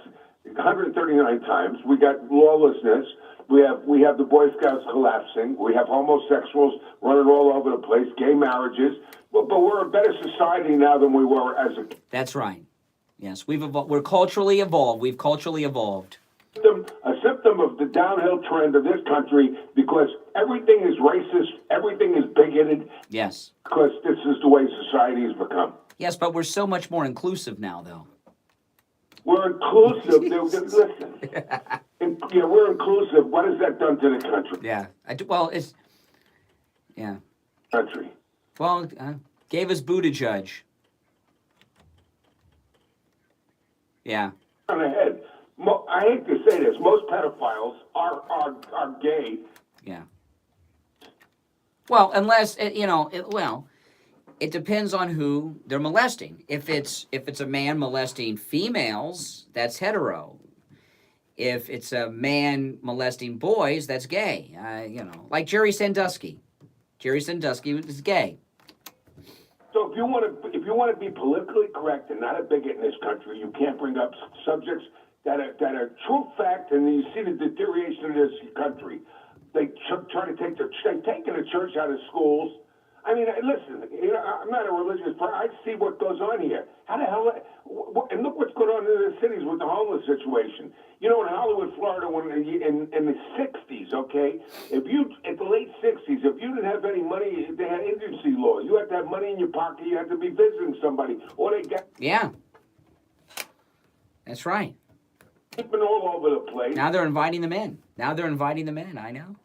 All right, Richie, appreciate the call. Okay, now let me get back to this. Let me do a little bit, because I got an article here I want to share with you, and it fits into my Bloomberg theory. So if you're just tuning in, all of these crazy things that have come out over the past 3 or 4 days on Bloomberg, there's a new one. I want to share this one with you.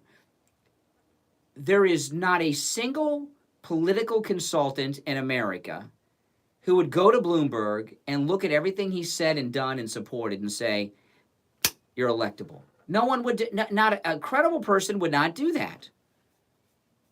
And this story, this came out, this is in the Washington Post, been reported elsewhere. Listen to this story.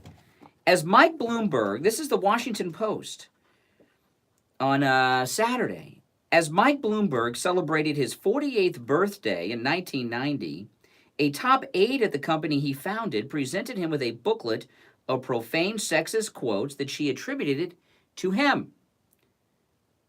A good sale. Now these are things inside the wit and wisdom of Mike Bloomberg. A good salesperson is like a man who tries to pick up a woman at a bar by saying, quote, "Do you want to F?" He gets turned down a lot, but he gets effed a lot too, Bloomberg was quoted in the booklet as saying. Bloomberg also allegedly said that his company's financial information computers will do everything, including give you oral sex. I guess that puts a lot of you girls out of business. It was a 32-page booklet called The Wit and Wisdom of Michael Bloomberg. Yes. This is, yeah, I know, it's crazy. It's crazy. Oh my gosh. And one of the lawsuits, a woman by the name of Garrison, said on April 11th, 1995, at approximately 11:20 a.m., Bloomberg was having a photograph taken with 2 female company salespeople and a group of NYU Business School students in the company snack area. When Bloomberg noticed Garrison standing nearby, he asked, "Why didn't they ask you to be in the picture? I guess they saw your face." Yeah. He continued, "How's married life? You married?" The plaintiff responded that her marriage was great and was going to get better in a few months, that she was pregnant, and the baby was due the following September. Bloomberg responded to her, "Kill it." Plaintiff asked Bloomberg to repeat himself, and again he said, "Kill it." Great number 16, suggesting to plaintiff his unhappiness that 16 women in the company had maternity-related status. Then he walked away, and it goes on and on. When you look at these things that came out, these examples, farmers and factory workers have small brains. Yesterday, quote came out of Bloomberg, many black and Latino men don't know how to behave properly in the workplace. When you hear all these things, does Bloomberg himself even think he's electable? There's no way. There is no way that a sane person, and I'm going to give Bloomberg credit as being a sane person, there is no way with this background, with this history, with these quotes, with these videos and audio sound bites everywhere, that Michael Bloomberg thinks he's electable on a national ticket as a Democrat, the Liberal Party. There's no way. No way. Look at what's going on right now. That big black Democrat radio host Charlemagne the other day. I was talking about this on the show the other day. I think I played the clip on the air. Charlemagne is a black liberal talk show. So he's got that Breakfast Club show. And all the Democrats, including Hillary Clinton, are required to go on his show and kiss his ring, and if they want to get the black vote. Charlemagne's out there after Bloomberg telling people, I don't know why you're supporting these guys. Bloomberg, Biden, these are racist. So since Bloomberg has gotten into the race, and he is in the top tier category because he's so high profile, so rich, he's alienating blacks. Trump's doing very well with blacks, but even more blacks are leaving the Democrat Party right now so far as voting because of Bloomberg with stop and frisk. This thing about taking the woman's choice away is alienating from the base liberal feminist women. He's alienating Hispanics by saying they don't have to behave properly in the workplace. Farmers, there are a lot of farmers that support Democrats because they want those subsidies. Now he's alienating farmers, saying they have small brains and can't make it in the real world outside of farming, that anybody can do that. And it's like a clown show. You couldn't make this up. It's so ridiculous. It's so ridiculous. Him getting Sam Donaldson to go out and endorse him. That's a big punk on the media. To discredit the media because they all have something. You know, everything that Bloomberg is doing helps Trump. There's nothing that he is doing that helps him as a candidate or the Democrat Party. If you can point to something that would help him as a candidate or the Democrat Party, please let me know. Another thing with Bloomberg that's very important is he's bought up all this ad time, you know, and the local television stations around the country, he's bought up all this ad time, and then the primary states for Democrats. So even if he drops out of the race, he still owns those ad slots. So the other candidates have to go to Bloomberg to ask for him to give them the advertising space. So even though he doesn't own all these stations, Bloomberg, although he could, he controls who gets to run television ads in the Democrat Party because he bought up all the time. And what got me thinking about this is I was watching CNN early this morning, and they were showing an old photograph of Bloomberg golfing with Trump. And I started thinking, you know what? They're friends, the Billionaire New Yorkers Club. And this campaign of his is so absurd. He told senior citizens that you're going to, no treatment, you live long enough, no cancer treatment for you. So he's alienated the senior vote, which is a key voting bloc for Democrats throughout the country, but especially in Florida, which is considered a battleground state. He has totally thrown into complete chaos the entire Democrat process. Another thing he's done, the Democrat candidates are no longer attacking Trump. They're attacking Bloomberg. So what my theory is, and this has shifted a little bit from yesterday, this just came to mind today, early this morning, is that Bloomberg is running for president because he supports Trump secretly and he wants Trump to win. And he's helping Trump. Can you point to anything that he has done or that has come out that benefits him as a candidate or the Democrat Party? Yeah, it's Operation Chaos that Rush Limbaugh used to talk about. It's a form of Operation Chaos. He's trolling the media, he's trolling the candidates, and he's trolling the Democrat voter base. And then this story over the weekend that he wants Hillary to be his running mate. Well, Hillary's a two-time loser, so that's just a stupid choice. And so many people in the country hate her, especially her embarrassment when she lost the election. She had a breakdown, couldn't even come out and concede. You know, everything he is doing is to benefit Trump. So I can only conclude, based on all of this, that Mayor Bloomberg secretly wants Trump to win re-election, and he's trying to make it easier for him. Now, do you agree or disagree with that? I'd like to hear your thoughts, your calls, 1-888-GO-KANE1. 888-465-2631. We'll break and be right back. Don't go anywhere.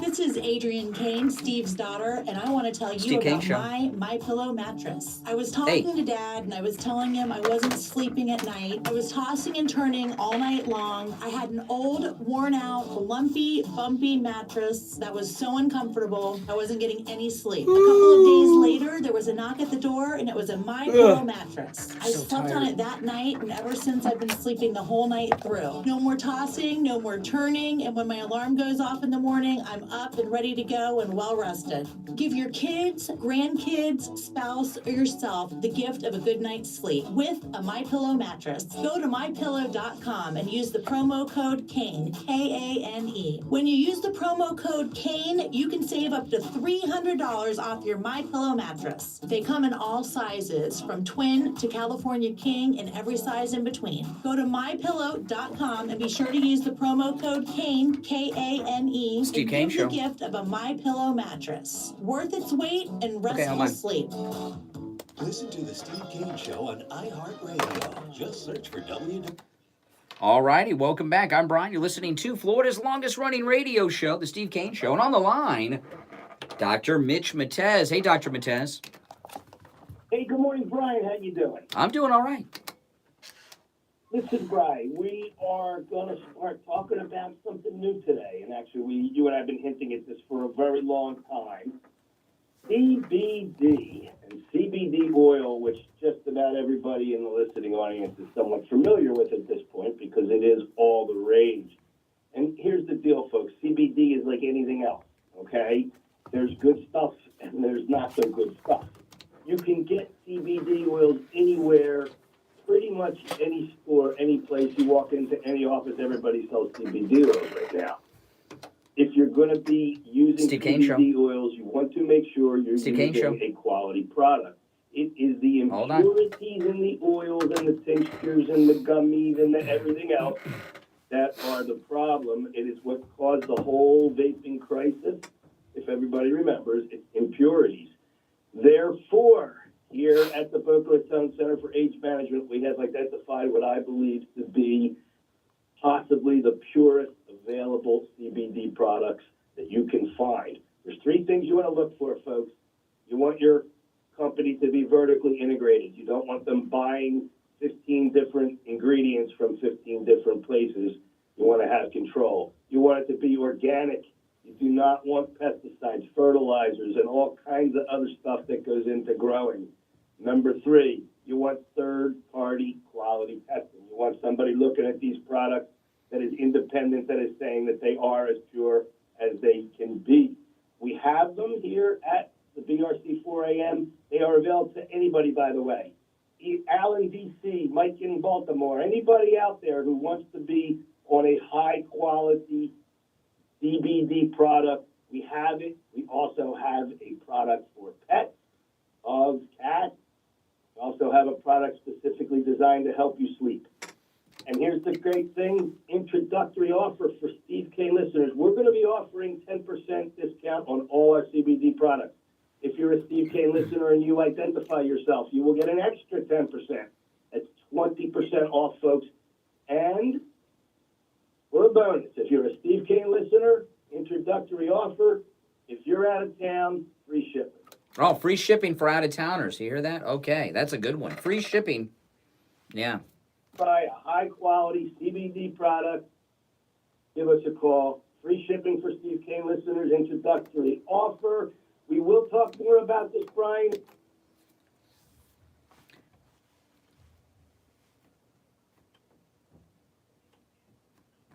Well, listen, call Dr. Matez at his office, 561-953-5490, 561-953-5490. Free shipping for you out-of-towners. That's great news. All right, Dr. Matez, we will talk later in the week. All right, take care. All right, Dr. Mitch Matez. Yeah, if you think about, my Bloomberg theory, I mean, think about these things. When somebody decides to run for president, they just don't wake up and say, okay, I'm running today. They call in people to vet them. They get vetted by themselves. And they go through I remember I was a supporter of Trump running for president back in the 2012 election cycle. In 2011, Trump was toying with the idea of running for president. And I was supporting him then on the air, and people were pretty fired up about him even back then. And I remember saying at the time, I was like, President Trump, he wasn't president yet, but Donald Trump, he was the host of The Celebrity Apprentice. He's kind of like a billionaire playboy type. I mean, I was concerned that he might have an island in the Bahamas, a private island filled with Victoria's Secret models or something, that kind of fit into the image. And I was shocked to learn what a squeaky clean Marine he is, and how many men could resist those temptations, right? International fame, unlimited wealth, and a squeaky clean guy who doesn't even drink alcohol. That's amazing. He's an amazing person. Bloomberg has so many demons in his closet. And when these sound bites that we were playing, I mean, this one yesterday, this stuff has all been known by him and people because he said these things. When he said that if you're 95 years old and you have prostate cancer, you're old enough. Go home and you had a good life. We're not going to treat you. That has such an impact on the senior vote here in Florida, I don't think people realize. People are living longer than ever. 95 ain't what it used to be, right? 95 ain't what it used to be. It's still old, but it's not as old as it used to be. And the senior vote is very important here in Florida. And when you got a guy saying that senior citizens are not going to get medical treatment, they've lived long enough and they're going to die, I mean, that's just one example. Stop and frisk is another one. Blacks hate stop and frisk. I mean, supporting stop and frisk, which he is, that's his thing. It's like being a Ku Klux Klansman. And I don't support stop and frisk, but Bloomberg did. So just with what he said about seniors and his backing of the stop and frisk policies in New York, stopping black men just because they're black and searching them, frisking them. Can you imagine any political consultant saying, oh, Mayor Bloomberg, you're so electable? These are things that a politician running as a Democrat cannot overcome. These cannot be overcome. The stop and frisk is, you're done. And, stop and frisk isn't just an idea that he supported it in action as the mayor of New York City for 3 terms. And this thing was, there's no way a political consultant would say to him, okay, Mayor Bloomberg, with your Logan's Run-like policy on healthcare with seniors that they just go home and die, your support of stopping black men on the street and allowing police without any probable cause or warrants just to frisk them and search their entire bodies and whatever they have on them just because they're black, we can overcome this. You'll do well in the... No way. There is not a single political consultant in the world that would tell him he was electable in any party, certainly not the Democrat Party, because of the stop and frisk. But you put the senior thing, and these other things keep coming out with the women. There's no way. So why else would he be running?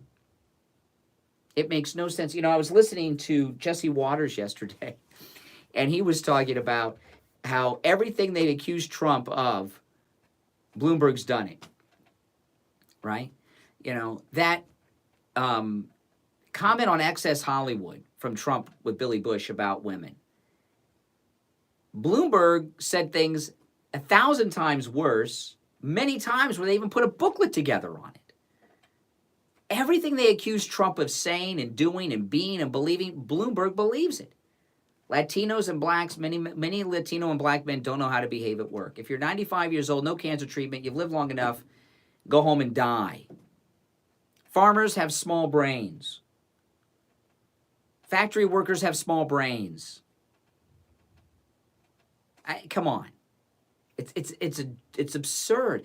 And, I know everyone's how he's crazy, he's racist, he's this, he's that, he's an attitude. Oh, farmers, Let's have someone from Future Farmers of America on and talk about how offended they are. That's what Bloomberg wants. I don't know why he wants Trump reelected. The only thing I can think of is that Bloomberg is part of the Billionaire Manhattan Club, very small club, very elite. Trump's a part of it. Bloomberg's a part of it. I don't know who else.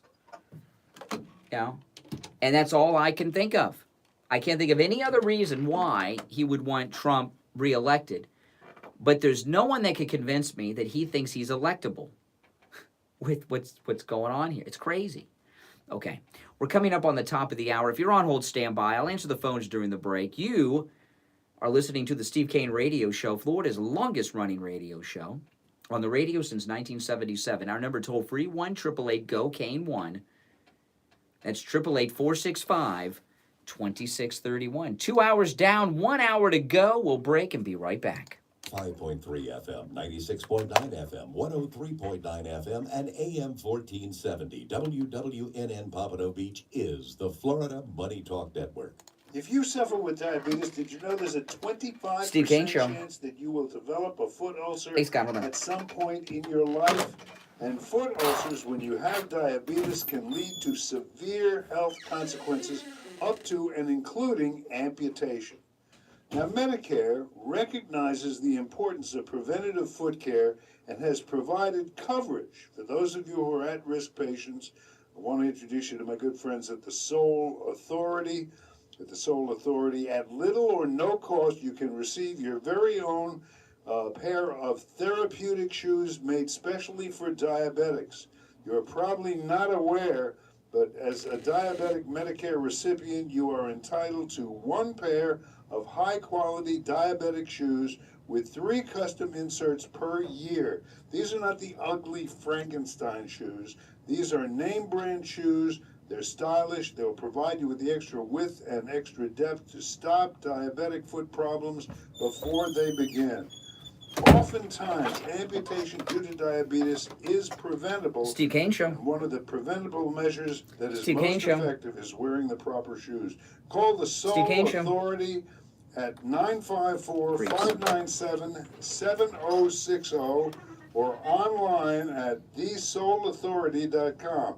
That's THESOLE authority.com. Tell them Steve Kane sent you. This is your special invitation to attend Attorney Barry Siegel's free Living Trust seminar. Be sure you and your family are properly protected, even if you already have a trust. Learn how to avoid losing an inheritance to predators like divorcing spouses, lawsuits, creditors, government agencies, and the IRS. This free Living Trust seminar is Wednesday, February 26th from 2 to 3 p.m. at the Courtyard by Marriott in Boca. To attend this free event, call 1-855-FLA-ESTATE, 855-352-3782.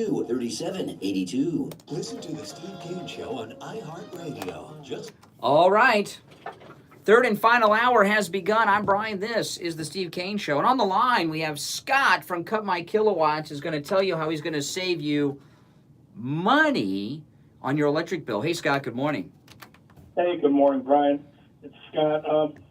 Just want to remind everybody that we still have the preseason off-season sale going on, 50% off on radiant barrier, which can get it installed in your home for as low as $1 a square foot, and you can get blown in R30 insulation, which is the current quote, for as little as $70 cents a square foot.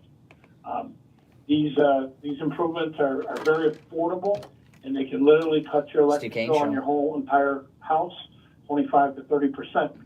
They literally, with proper insulation and radiant barrier, you can literally cut your air conditioning cost in half. And it's just one of the cheapest. Oh, yeah.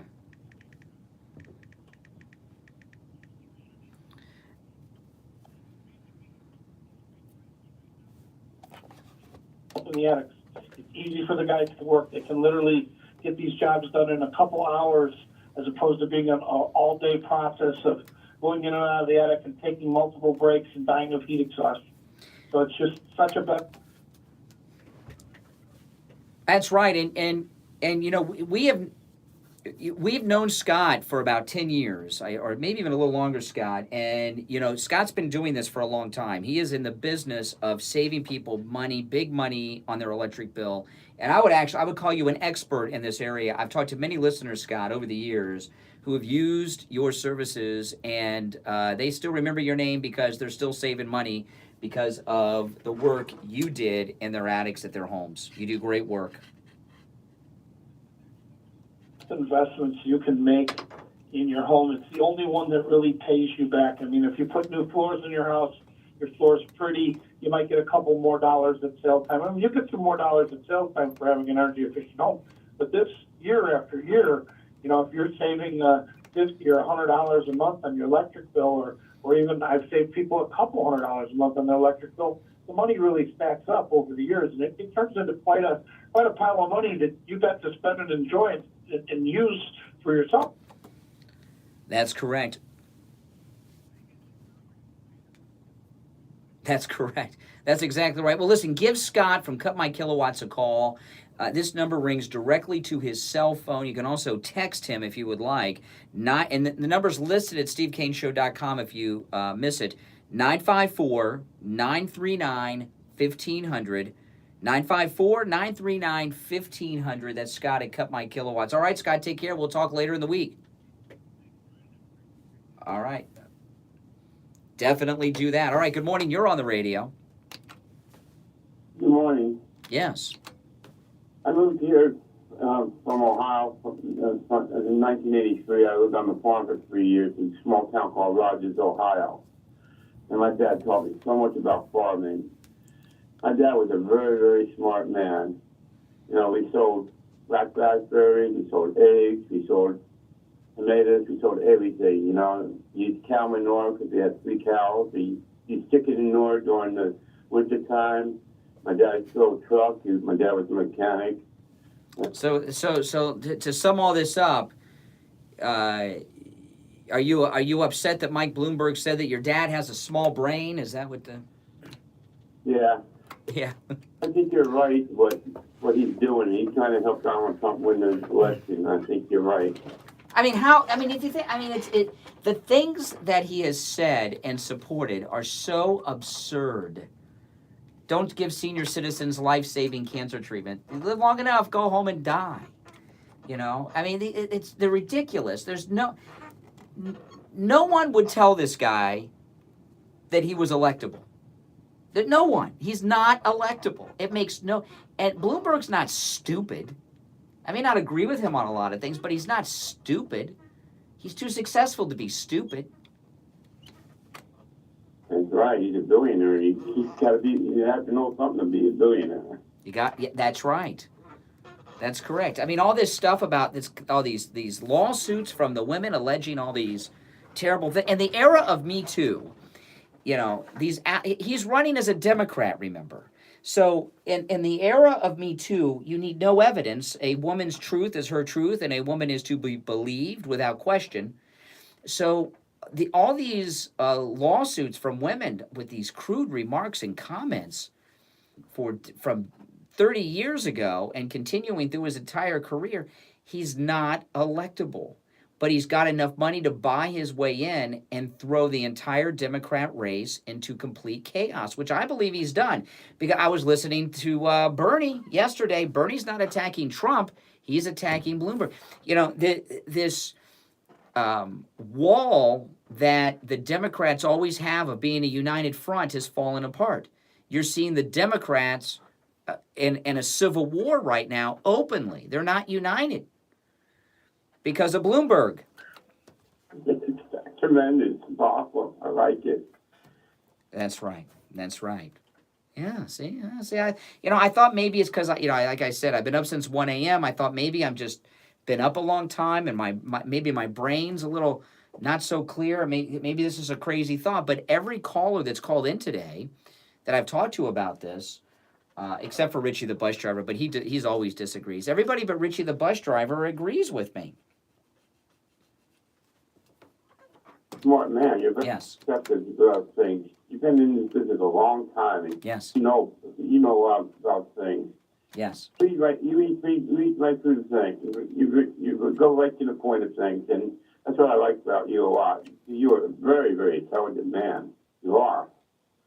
You know how great Donald Trump is. The man is a super brain, Donald Trump. Well, just if you look at just last week when Barr had this fake feud with Trump over the Twitter about Roger Stone, which established Barr as being independent from Trump for when he makes his decisions with Roger Stone and other matters. That obviously Trump and Barr were working together last week when Barr came out and criticized President Trump. Obviously, they were doing a little tag team. And I'm telling you, the same thing is going on a larger scale with Bloomberg. I mean, look at that. The Democrats are in complete chaos right now. All right. Yeah.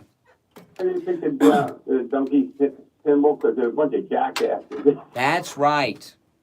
That's correct. That's right. Take care. All right. Yeah. Oh, the My Pillow show. Yeah, we'll appreciate that. Yeah, that My Pillow. Recorded that in my studio at home. That My Pillow show. Well, thank you very much. I appreciate that. Thank you. Yes. You might have heard the My Pillow show that I did with my wife. We run it at night sometimes. You might have heard that. Yes. Yeah, so that's my thoughts on Bloomberg. And it's one of those things that, once you say to make the case, it's so obvious, everyone agrees, right? How could you disagree with my conclusion on that? Something not getting a lot of publicity, which is not surprising because the media are a bunch of creeps. But that gun ban in Virginia collapsed. Did you even know this? Yeah.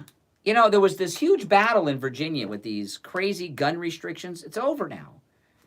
And the Second Amendment prevailed. Hardly a mention, though, in the news, a big defeat. And the reason it's not getting mentioned in the news is because it's a big defeat for the Democrats. I mean, the Democrats haven't had a victory. The impeachment, they lost the gun grab in Virginia. You're seeing people pray to Jesus in the news at the Daytona 500. I mean, this is a season of losing for Democrats, really. I mean, and I think the media are holding off on this defeat in Virginia because they don't think that Democrats around the country can take any more losing. There's so much losing going on, and Pelosi's lost her mind. Nancy Pelosi was being interviewed by Christine Amanpour over at CNN. Listen to this. What about the fact that the president seems liberated? And this is about Democratic politics, so I'm not asking you to criticize here. But he was acquitted, his poll ratings are high. There was no by the acquittal. Senate. You can have an acquittal unless you have a trial. And you can have a trial and you have witnesses and documents. So he can say he's acquitted, and the headlines can say acquitted. But he's impeached forever, branded with that, and not vindicated. And even the senators were saying, yes, it wasn't right. But they didn't have the courage to act upon that. Except for? Oh, my goodness. He was not acquitted. Apparently, Nancy Pelosi does not understand the American system of justice. When you were put on trial, you were judged by a jury, and that jury's verdict is either to convict or acquit, guilty or not guilty. Nancy Pelosi believes that when someone is found not guilty in a trial, that they're still guilty unless they have witnesses that she thinks should be called. You'll be acquitted forever. And your little dog, too, right? I mean, what a nasty person. What a nasty person, I tell you, Nancy Pelosi. Nancy Pelosi, she really needs to call Dr. Gupta up at Brighton Dental. Because Nancy Pelosi, a lot of times people think Nancy Pelosi's drunk. Like when you hear that clip I just played of Nancy Pelosi sounds drunk. Nancy Pelosi isn't intoxicated. She's not intoxicated. Her dentures are slipping. And if Nancy Pelosi called up Dr. Gupta over at Brighton Dental, he'd give her a real good deal. She could mention the Steve Kane show, get a great deal. And, she could get one of those dental implants that people use to keep their dentures in place. And then she wouldn't sound like a drunk all the time, Nancy Pelosi. But no, she's not intoxicated. It's just her dentures are slipping. And it makes it sound as if she's slurring her words due to intoxication. She's slurring her words because her dentures are slipping. It's amazing as much money as she spends on hair, makeup, and clothes, and she neglects that. I'll call up Dr. Gupta. Well, listen, I want to dedicate this next commercial to the Speaker of the House, Nancy Pelosi, Madam Speaker. This commercial is for you. Denture wearers, are messy adhesives ruining the taste of your food? Is it painful for you to eat? Does the constant denture movement affect your speech? Are you always worried that your dentures will fall out while you're talking or laughing? Do you have sore spots? You are not alone. These are common problems that can be solved simply with dental implants. This is Steve Kane. Thank you. Yeah, it's a nice flag. Brighton Dental Care, where the Kane family goes for all says, their dental needs. "Keep America Brighton great." Dental Care doesn't want cost to stop you from being able to eat the foods you love again and live in comfort. That's why, for Steve Kane listeners, they're offering implants, get this, for just $3,500. That includes 2 implants plus a lower denture. Now, if you go to a dentist in Boca or an Advertisements, they're going to charge you $6,000 for the exact same implants and denture. That's right, $6,000, but at Brighton Dental Care, just $3,500, and that includes the 2 implants plus your lower denture. Laugh and live with confidence. Call Brighton Dental Care at 954-922-4633, 954-922-4633, and online at brightondentalcare.com. Be sure to ask about special discounts for our military veterans. This is Brian Craig. I've been telling you about the great deals and incredible customer service at Friendly Tire on both new tires and used tires. One of our listeners, Antonio, went to Friendly Tire and called to share with us his experience of buying used tires at Friendly Tire in Margate. Good morning, you're on the radio. Hey, yes, Brian, I want to give you a quick testimony about the tire place up in Margate, Friendly Tire. Friendly Tire is everything you said it would be, man. I went up there and got me some used tires, and when I went up there, man, he was very courteous. My whole family's going for now, man. Everything you said it was going to be, man. I appreciate you for that, man. And Mike's a great guy, man. Well, what's your name? Antonio. All right, Antonio. Hey, I'm glad we could save you and your family lots of money on tires at Friendly Tire. Oh, no doubt, man. Thanks so much, man. Do what Antonio did. Stop into Friendly Tire and find incredible deals on both new and used tires. Give Friendly Mike a call right now. 954-977-9445. 954-977-9445. And Mike will give you a quote right over the phone. 954-977-9445 for Friendly Tire in Margate. Do you have a long-term care policy that's costing you hundreds of dollars a month? How would you like to have that same coverage with no monthly premium? It is possible. Call Debbie at I Will Advisors, 954-753-8080, and find out how. Stop paying thousands of dollars a year in long-term care premiums and have that coverage you need and the coverage you want. Call Debbie right now, 954-753-8080, 954-753-8080. Listen to the Steve Kane Show on iHeartRadio. Just search for... All right, we're back. 16 minutes after 8 o'clock in the morning. I'm Brian. You're listening to Florida's longest running radio show. Steve just joining us. The Steve Kane Show. Not just the longest running radio show in the state of Florida, but I think this is the most pro-Donald Trump radio show anywhere in the country. And if you watch on YouTube, you can see I decorated the studio today. I brought in from home my Trump 2020 flag and hung it behind me here on the wall. And it's a nice flag. And if you're watching, when the camera's on me, it's right over my right shoulder. And I was talking about this flag in the first hour. My wife bought me this flag back in October.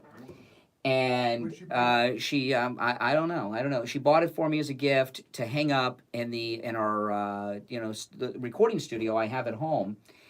And I hung it up. And then when we took our Steve Kane cruise last year, I was joking around with my wife. I said, I'm going to take that flag and I'm going to take it into Mexico when we visit the Mayan pyramids. And I'm going to climb the Mayan pyramids and get our group together. We're going to hold the flag on the top of the pyramid like Trump conquering Mexico. I was joking. I was going to bring the flag to hang up on the wall when we were doing our live talk show.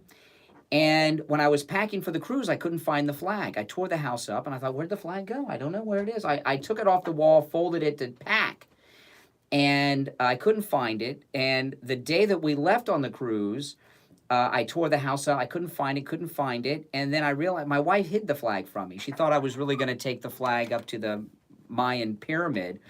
which that probably wasn't a great idea when we were talking about it. But what we found when we visited the Mayan ruins is that Mexicans love Trump because we were wearing our Trump gear out there and they love Trump.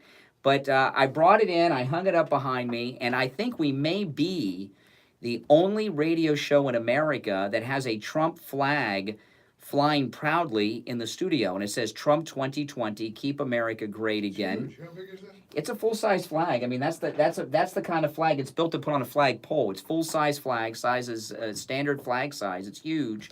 And it covers actually like the whole corner wall of the studio here. It is it's massive. Impressive. It's a beautiful flag, and we're going to keep it up there maybe forever. I think even through Trump's second term, it might have to change it. Trump forever is maybe we'll change it from 2020 after he wins re-election and get a new one. I have a question. Yeah, do you agree with my Bloomberg theory? No. No. Okay. No. All right. I think the reason that he's, seems to be attacking all of the Democratic candidates is because he's got to beat the Democrats before. He's not attacking the candidates. He's attacking the voters. He's attacking black Democrats. He's attacking senior citizens that are Democrats. He's attacking their voters, not the candidates. He said they've been telling us in the media that farmers love Democrats, that they're upset with Trump over the trade deals with China. So and Bloomberg's out there saying farmers are stupid with small brains, that anybody can. So he's alienating the farmers. He supports taking blacks and stopping them at random just for being black and searching them. He said that senior citizens, when they reach a certain age, should not receive life-saving medical care, that they've lived long enough, go home and die. He's attacking the voters that vote Democrat. He's not saying much about all these clips are not about the Democrat candidates. They're about the voters. It's crazy. It's the whole campaign is. It's hard to say anything because it's hard to judge it. There's never been anything quite like this before. So it's hard to understand where it's an Operation Chaos situation. It's so nasty enough between Bloomberg and Trump that I don't believe. Oh, that's all fake. If you really listen, I heard Bernie Sanders yesterday tear into Bloomberg. Democrats never attack Democrats. And all of a sudden, there's Democrats attacking Democrats. Well, they've got to, because it's never happened before. Desperate situations call for desperate measures. Well, while they're infighting, they're not attacking Trump. It's what Bloomberg is doing. It's what Rush talks about, Operation Chaos. Well, it's what he did with Operation Chaos with Hillary. Well, Bloomberg, and so there's this other great idea. He wants Hillary to run. So he wants Hillary to. I got to admit, that's about the worst idea I've ever heard. Well, only if you're trying to win. I mean, exactly. So he's not stupid. So who picks a two-time loser? He didn't do it. But he didn't pick her. All he did was throw up a charm balloon. That doesn't. It's not the same. She's a two-time. Bloomberg's not stupid. If he picks her, it's not the same thing as if he talks about picking her and for short-term. Everything that has come out about Bloomberg has done nothing but help Trump and damage all of the Democrats. All of them. There's nothing that he's done that has helped him or one Democrat. Everything Bloomberg is not running for president. He is a Trump surrogate. That's what he is. So walk me through the game plan. What do you think they're trying to do now? So what's his immediate objective? Cause total chaos and discouragement among Democrat voters. Right. You've got blacks now talking about liberal blacks now talking about how they should not support the Democrats because of Bloomberg stop and frisk.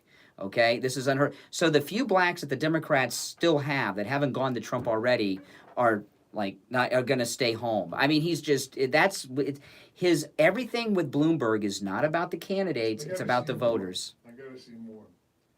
But my question is about, and I'm very confused about this. You got to make sense. Now, I'm confused too. I've been up since 1 a.m. Well, okay. I mean, if you got to we have to go to the audience for an answer. Maybe they'll have an answer. That's right. Somebody is contesting the trial, the Roger Stone verdict. Stone trial, because some of the announcements, or some of the news stories indicate that they're upset that there was too much pressure put to have a long sentence for Roger Stone, but other stories I hear is that they're upset that the pressure was put the other way. So Yeah. I'm confused. The Roger Stone jury was a lynch mob. It came out last week that the Roger Stone jury foreman was cheering the arrest of Roger Stone when he was arrested is a Democrat operative. They had another juror who worked in the communications division of the Obama administration. There was another juror whose husband worked in the Justice Department in the same division that investigated Roger Stone. So The pressure is, they're alleging the pressure was to go easy on Stone or tough on Stone? No, the Trump has interfered by putting pressure on the Attorney General to go easy on Roger Stone, to throw out the verdict and the sentence and everything else from the judge. Yes. And what do you think? I think that he was set up. I don't think he should have been arrested. He committed no crime, and he is in jail because it's the last holdout on the Mueller investigation. It was part of the Mueller investigation. It was part of the coup. Well, they've already turned down a new trial yet. Well, Trump can pardon. Trump's playing this out with Barr. Okay, but the pardon is at the end of the line. Not He should just do it now. Screw it. He should pardon him and Flynn. Screw it. Well, it's a little more complex. Why? This part. Why? Because of Pelosi. They're looking. Who cares? They can pardon anybody they want. You can't impeach someone for a pardon. And they can't impeach him every other week. Generally, my understanding is that pardons come at the end of a process after the issue has been resolved. Doesn't have to. No, Nixon was pardoned. There was no trial. Ford came out and pardoned Nixon. There were no trial or charges or anything. He pardoned him before anything was done. So, no, you can pardon anybody at any time. You have to. You can't pardon someone before a crime was committed, but you can pardon them after any crime was committed. He could pardon. And I was talking about this on the air last week. He should also pardon Flynn and give him a promotion because I think Flynn was a 3-star general. He should pardon Flynn and make him a 4-star general. Really stick it to him. I mean, what they've done to Flynn and Stone is disgusting. So you think he should act in a way that would provoke the Democrats to? They're already provoked. They're already provoked. Well, but they haven't taken action on it yet. They're going to take action on something. It doesn't matter. If he cured AIDS and cancer, they would impeach him for it. You're saying that if they he should pardon Stone.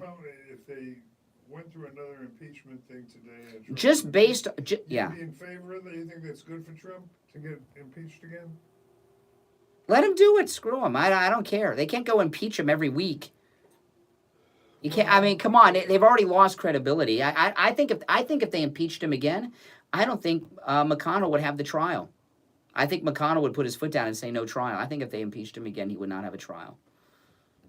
He'd find some way to drag it out past the election and then have it. You know what they're talking about, the Republicans, is that if the Republicans win the House back, which is pretty probable, they're going to expunge the record. Which means it will never have happened.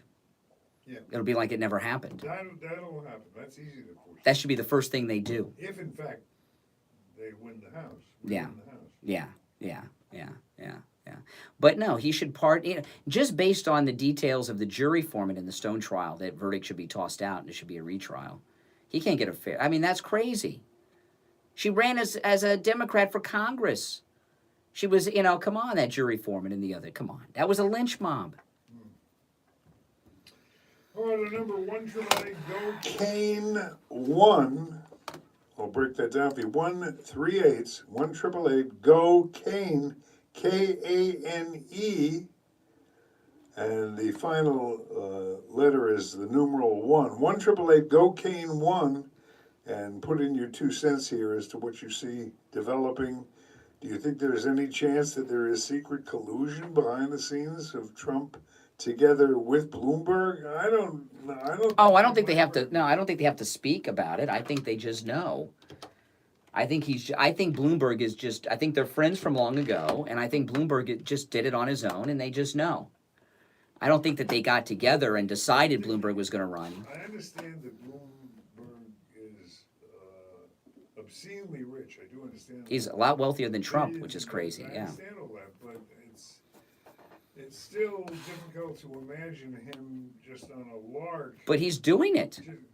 Well, but you're saying he's doing it out of When you look, no, probably out of this. Probably out of the selfishness of business. He's a businessman. He's not one of these people that gets rich off government like Pelosi and these people.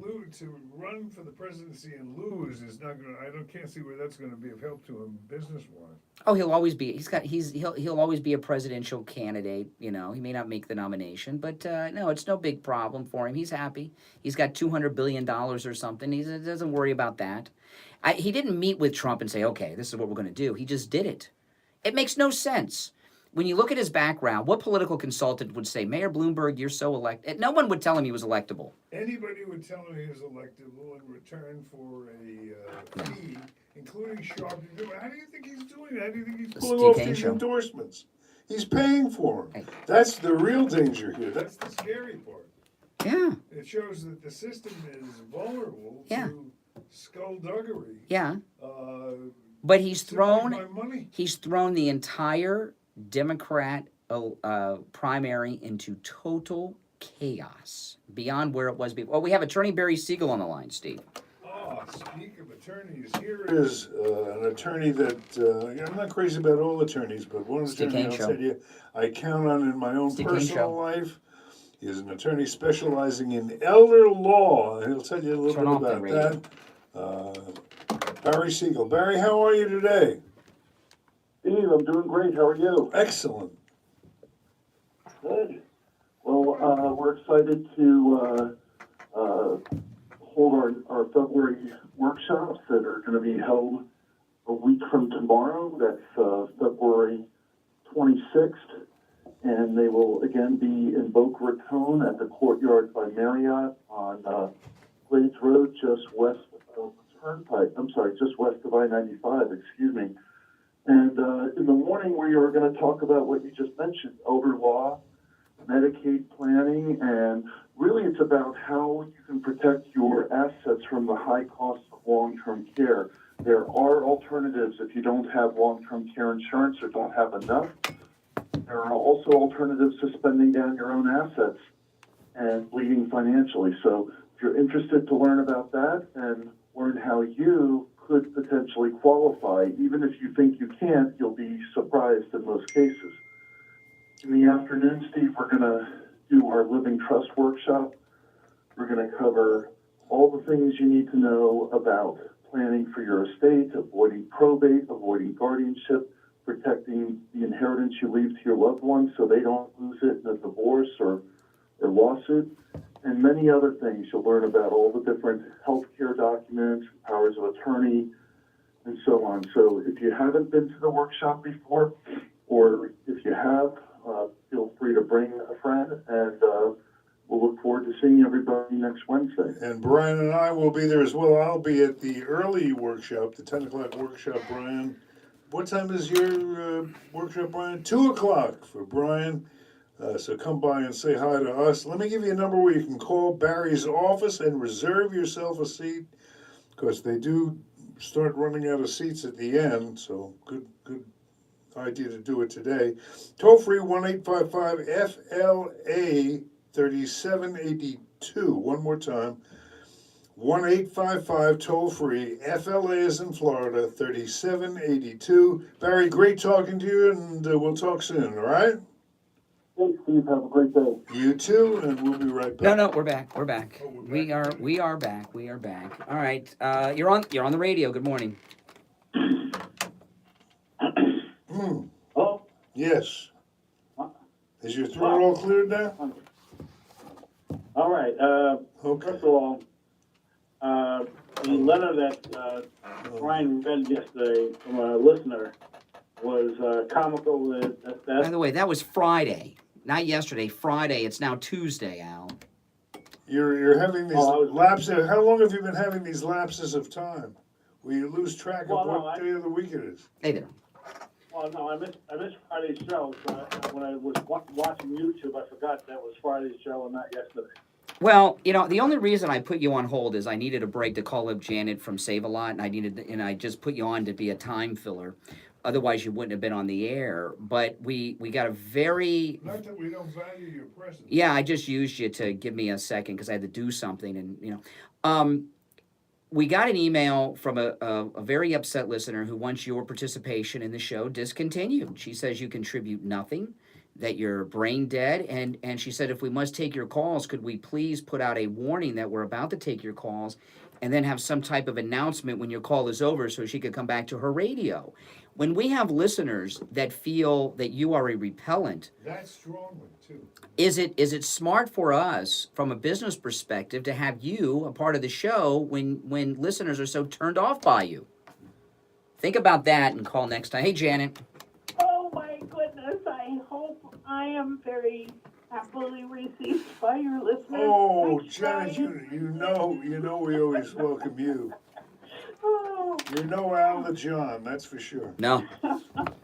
Okay, so I'm very excited about what I have to tell people about this morning. This is research from PubMed. PubMed is an organization that brings the latest scientifically established research into the public venues. So, a study based on 100 patients, average age around 68, there was a reduction in sharp pain. A traditional delivery of topical CBD, reducing peripheral neuropathy. So many people I speak to deal with peripheral neuropathy. It might be after chemotherapy, it might be because they're diabetic, whatever the cause might be. CD Sciences, CBD topical preparations. We have roll-on, and we have balm, and we have all manner of delivering CBD. 1 milligram up to 50 and 100 milligrams of CBD.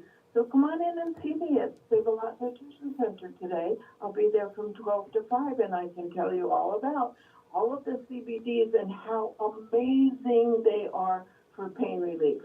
Absolutely. Janet, tell them where you are and how to find you.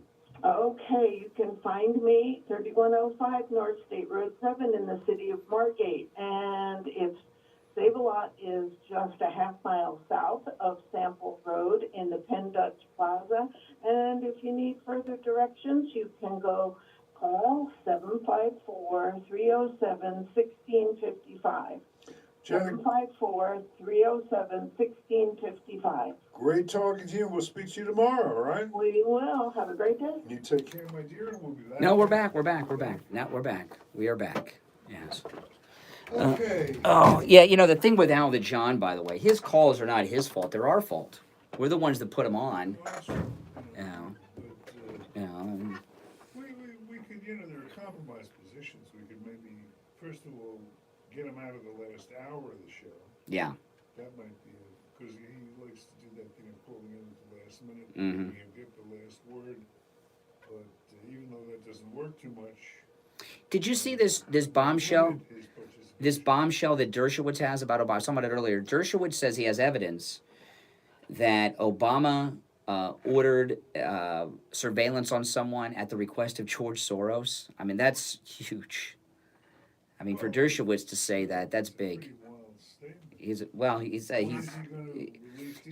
in some type of lawsuit, and he says he has documents that are going to be entered into the record in this lawsuit. And he's the most famous lawyer in America. He's not going to enter something into the court record and that's untruthful. He's a credible person. He might be liberal, might be a Democrat, might have voted for Hillary, but he's credible. I mean, that's a huge revelation. We don't know who it is yet because we don't have all the details, but he said that he has documents. Dershowitz says he has documents that show that Obama ordered surveillance on an individual as a favor to George Soros. Can't do that. That's like us going down to the police department, finding a cop and asking them to do surveillance on someone because we want them to. And they say, okay, it's a crime. What is the crime exactly? Well, first off, it'd be illegal surveillance, and it would be an inappropriate role for the president to interfere with law enforcement and have them investigate individuals. There's something off with that. Why? The president They doesn't. would make private detectives, and what they do is illegal. I don't think that's illegal. No, he didn't hire a private detective. He used the resources of the federal government. A president can't order surveillance on an individual, especially as a favor to a political contributor. That's crazy.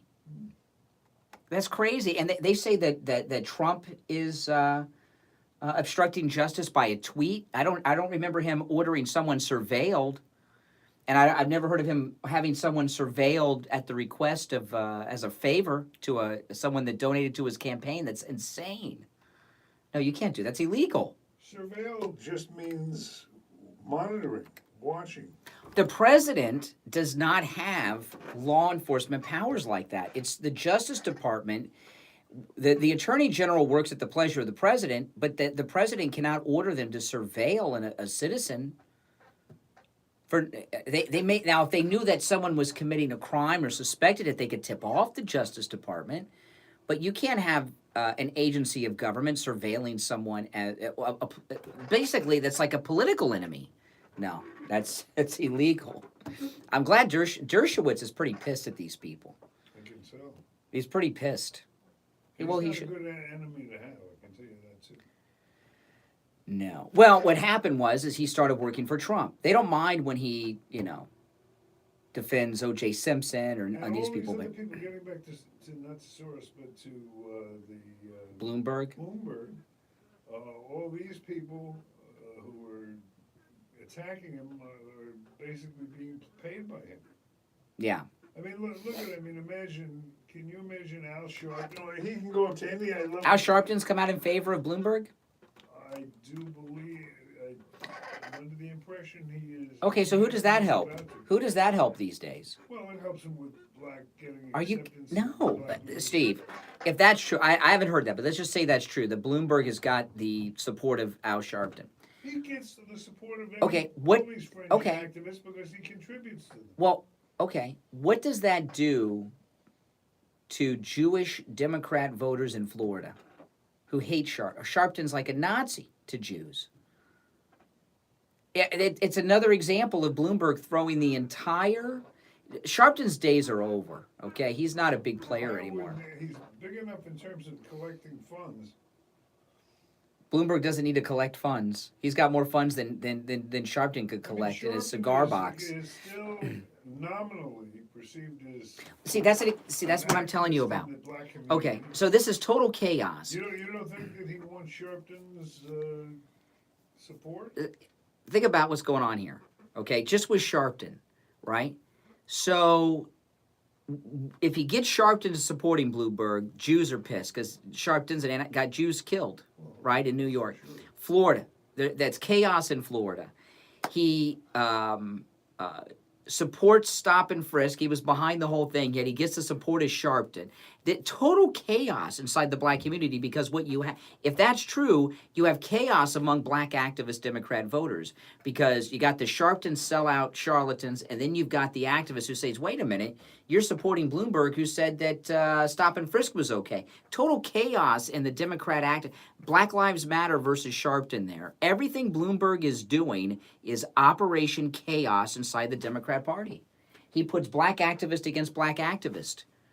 Because if Sharpton comes out and supports Bloomberg, which I haven't heard, but let's just say that he does, the Black Lives Matter Democrats are going to be furious at Sharpton and go after Sharpton. It's total chaos.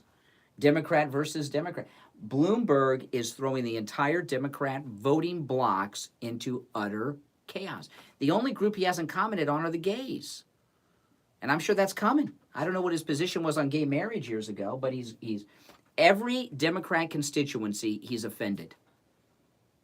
Except the gays so far. He has created chaos. That there's no debating that. Yeah.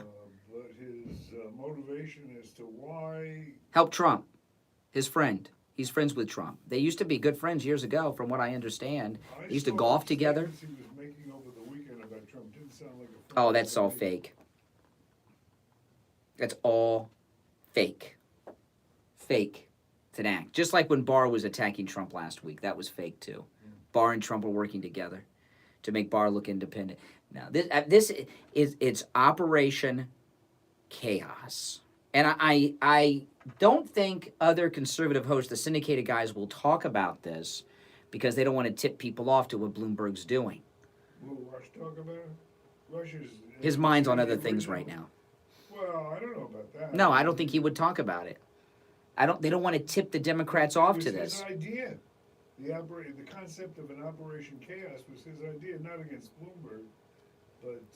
well, people switching parties to vote in the primaries. Yeah. I'm calling Bloomberg Operation Chaos to kind of illustrate what my point is. Well, this isn't the kind of chaos Rush was talking about, but Bloomberg...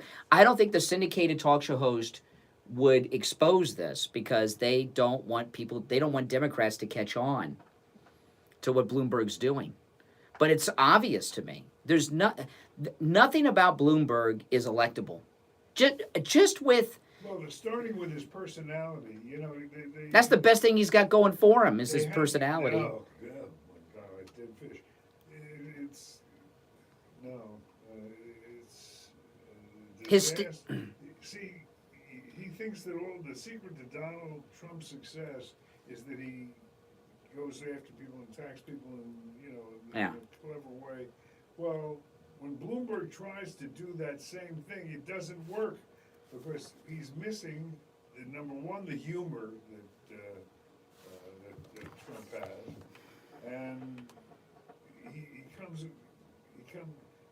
Trump comes off like a nice guy, even though I know that he's saying what appear to be hateful things, but because of the humorous way he presents it, when Bloomberg tries to do the same thing, it comes across as nasty. Yeah. It just comes across as a vicious, nasty. And the other thing I was talking about how Bloomberg controls all the ad availabilities for political ads in the primary states. That's going to be interesting. I wonder if that's going to get... You can't run ads. You got to go... A Democrat has to go to Bloomberg and ask him to give back the ad avails. Well, how's that going to look when it plays out?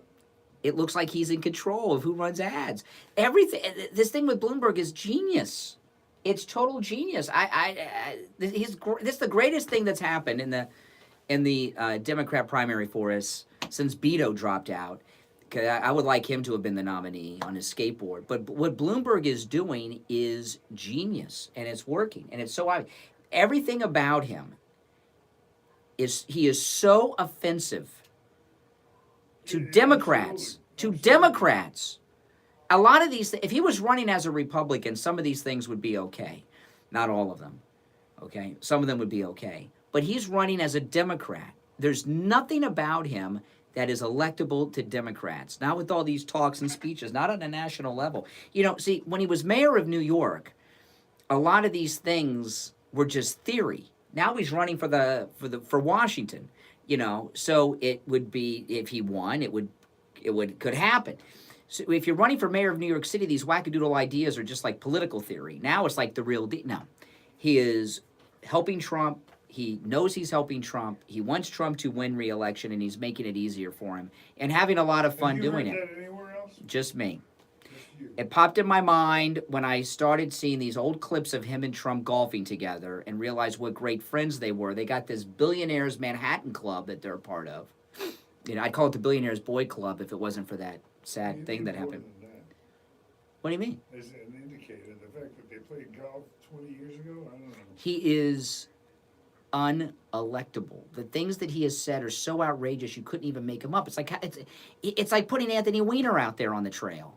These things he says are so outrageous. Farmers have small brains. Anybody can do it. Senior citizens shouldn't get cancer treatment. You've lived long enough, go home and die. Yeah, I mean, these things are crazy. He said yesterday there was another thing that came out where he said that a lot of Black and Latino men don't know how to behave properly in the workplace.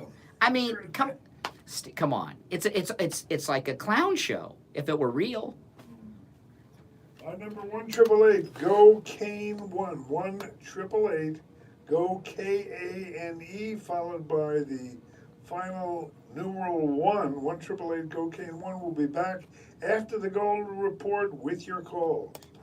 This is Steve Kane. I'm here chatting with Dr. Troy Lemaski, my personal chiropractor. Dr. Troy, how are you today? Doing well, Steve. Chiropractic is an art. All the nerves in your body go through your spine. If your spine's out of line, the nerves get pinched, and of course you're going to have all kinds of symptoms and all kinds of pain as a result of that. And until you get that spine realigned, you're going to be in pain. 100% correct. If you have a joint, especially in your back, that's stuck, that's not moving properly, it will put pressure not only possibly on nerves, but more of the time on soft tissue structures such as the ligaments, the muscles, and it will create pressure. There are nerves within the joint called mechanoreceptors, and they will affect the actual nerves that are in the joint. Pinched nerves are very common, and they do come from spinal misalignments, but not everybody that has a problem has a pinched nerve. I've been seeing you for a relatively short period of time, and you have the healing touch, I'll tell you that. When I walk out of your office, it's Youngerman. like a whole new person. I know you take great care of everybody, but I know you're going to go that extra mile for our wonderful Steve Kane listeners. Doctor, give them the number of the office where they can make an appointment. It's Coast Chiropractic Injury and Wellness Center, and the phone number That's is right. 954-463-3036.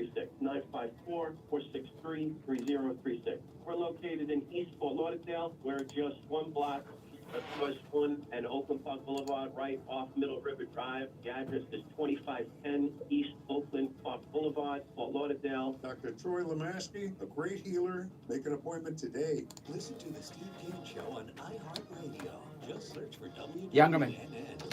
All right, now the moment you've all waited for. Each day, each weekday, at this time on the Steve Kane Show, we bring you the Gold Report, brought to you by William Youngerman. William Youngerman, one of the leading experts in the world when it comes to the precious metals. And if you have been following his advice through the 16 years or thereabouts that he has been a sponsor of the Steve Kane Show, 50 years, advising clients on trends and movements in the gold and precious metals market. If you followed his advice, you probably have a pretty big smile on your face today. William, how is it going in the precious metals market? Actually, very well, Steve. The markets are developing something very interesting. We're seeing gold and the precious metals rising dramatically again, even in spite of the fact that the U.S. dollar is showing is about as strong as it's ever been.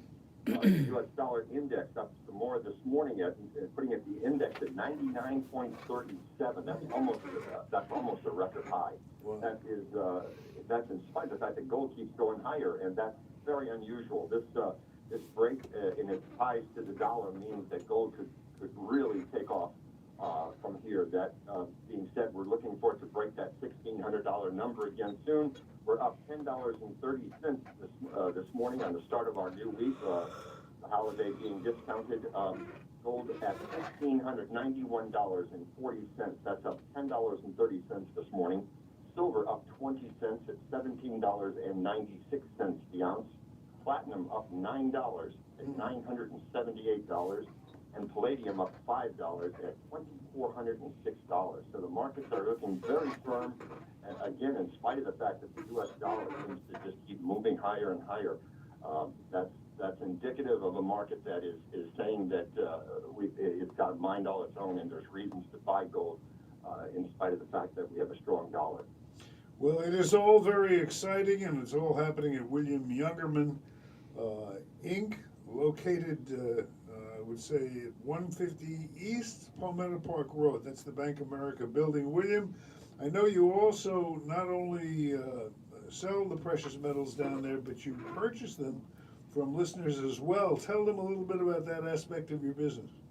Absolutely. For over 50 years, we've made a good two-way market in all of the precious metals, whether it's in a form of coins or scrap or jewelry that is just not being worn anymore, or any kind of form of gold, silver, platinum, or palladium. We will buy it. Bring it in for a free appraisal. Just tell us you're a Steve Kane listener, and we give you a free appraisal and a cash offer on the spot.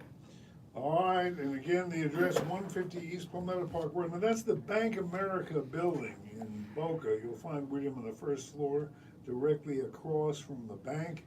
You can reach him from anywhere in the world by phone, toll-free 1-800-327-5010. And do not forget to check out the magnificent website they have at williamyoungerman.com. William, great talking to you, and we will speak tomorrow, all right? Okay, Steve, also I want to mention to our listeners that we're doing a weekly special now for Steve Kane listeners. Just simply say, I'm a Steve Kane listener, and we've got a special on the precious metals for you that will be the best value you've ever heard of. Wow, very exciting. William, we'll talk tomorrow morning, all right? Thank you. Bye. You take care. Oh, boy, I tell you. Yeah, I was just looking at this thing. Bloomberg in the latest Real Clear Politics is now polling third. Warren's fourth. So it's Bernie, Biden, and Bloomberg. Yeah, he's second, I think. He's the first to say it's Bernie, Biden, and then Bloomberg. And then Warren is in fourth. So who do you see in the Democratic side, who do you see as the when it comes down to the wire, is the 1-2? One of the two will be Bloomberg, because I don't know who the other one's going to be though. That's it. Sure you do. You think? Oh, you think Bernie? Of course. Yeah. It's got to be Bernie. Mm-hmm. Well, that'll be bad news for Bernie because Bloomberg has already spent $300 million. I can't believe, right? It's very scary. I don't know what you're laughing about. It's very scary. It has the potential in principle to totally throw our entire form of government into chaos. Why? He's not going to win anything. This is what'll happen. It'll be whoever, Bloomberg will be one of the two. Whoever it is. If it's Bernie, they're going to be destroyed because he's going to use his millions to expose them as what they are. You think that's a good thing? Yeah, there'll be endless commercials on primetime television of Bernie Sanders drunk and naked with the Russians. Is that basically our democratic system is existentially threatened? Not at all. This is great. This is great. He's working for Trump. So well, that's in this election. What about the next election? What Bloomberg won't be running in that one. He knows he's not electable. Bloomberg, or it's just the precedent of what can be done with money to throw. Look, do you not agree that the essence of our freedom of democracy is the vote? Do you not agree with that? If the vote can be purchased. I like rich people running. I'll tell you why. I remember when Arnold Schwarzenegger filed to run for governor the first time. I know things went different, and he Schwarzenegger went in and he filed the papers. He came out and said to the press, he says, "I will take no special interest money." He says, "I'm so rich I can't be bought." Now maybe he took some later, but then he didn't. But I like these guys. Trump and Bloomberg, just like Mnuchin, all these people, they're like the untouchables. They're so rich they can't be bought. And they already got it all, right? They got endless wealth. Bloomberg, like if it's Bloomberg versus Bernie, okay, he's going to use his money to expose Bernie. And all you're going to see on television is Bernie naked and drunk in Moscow with the Russians singing, right? You've seen that video around from time to time. That'll be all you'll see on primetime television, every newscast. It'll be beautiful. Bloomberg is destroying the Democrat Party. The only reason he became a Democrat was to get that third term. He's not really a Democrat, you know? He's destroying the Democrat Party. And I love it. If you take the personalities out of it, you don't know that you're going to approve the personalities in the same way the next time somebody tries it. It shows that the system is vulnerable to being hijacked. Do you disagree with that statement? Yeah. Yeah, we still vote. But if one man simply using money can be the deciding factor in how people choose. The thing that they don't like about Bloomberg is not that he uses money, it's that he uses his own money and he's not using donor money. They do the same thing just with other people's money typically. It would just be somebody else's $300 million instead of their own. It's the same thing. No, he's not doing anything. The only thing Bloomberg is doing that's different is he's using his own money, not a donor's money. I don't know. They could spend $1 billion on ads. It wouldn't change my opinion. But I mean, you could, I guess, buy votes literally by going to voters. That's what he's doing. That's like Sam Donaldson. Sam, if he's bought Sam's vote, he wasted his money. That's for sure. Sure. That's not. What kind of endorsement is that? That's not the point I'm making. I mean, the fact that it can be done is the scary part. I mean, the personalities could change. It's all right when the people that you're not threatened by. Well, hold on a second. Trump did something similar, and it's fine. Trump ran, took small individual donations, mostly on his own money, and all of these arenas where he did the speeches during the campaign, he paid for those himself. That's why he could throw people out, because it was a private event, paid for by Donald Trump. So Donald Trump did a similar thing. No, this is Bloomberg's our best friend right now, next to Trump, Steve. You want to take one of these calls? No, we got to say goodbye. It's over? The show's over. So quickly? Mm-hmm. Astounding. We thank you for having joined us today. We will be back to do it again tomorrow. On behalf of Brian, I'm Steve. Presumably you know who you are. See you tomorrow, and God bless America. All right, guys. See you later. Make sure you subscribe if you're not subscribed. Take care. Your electric bill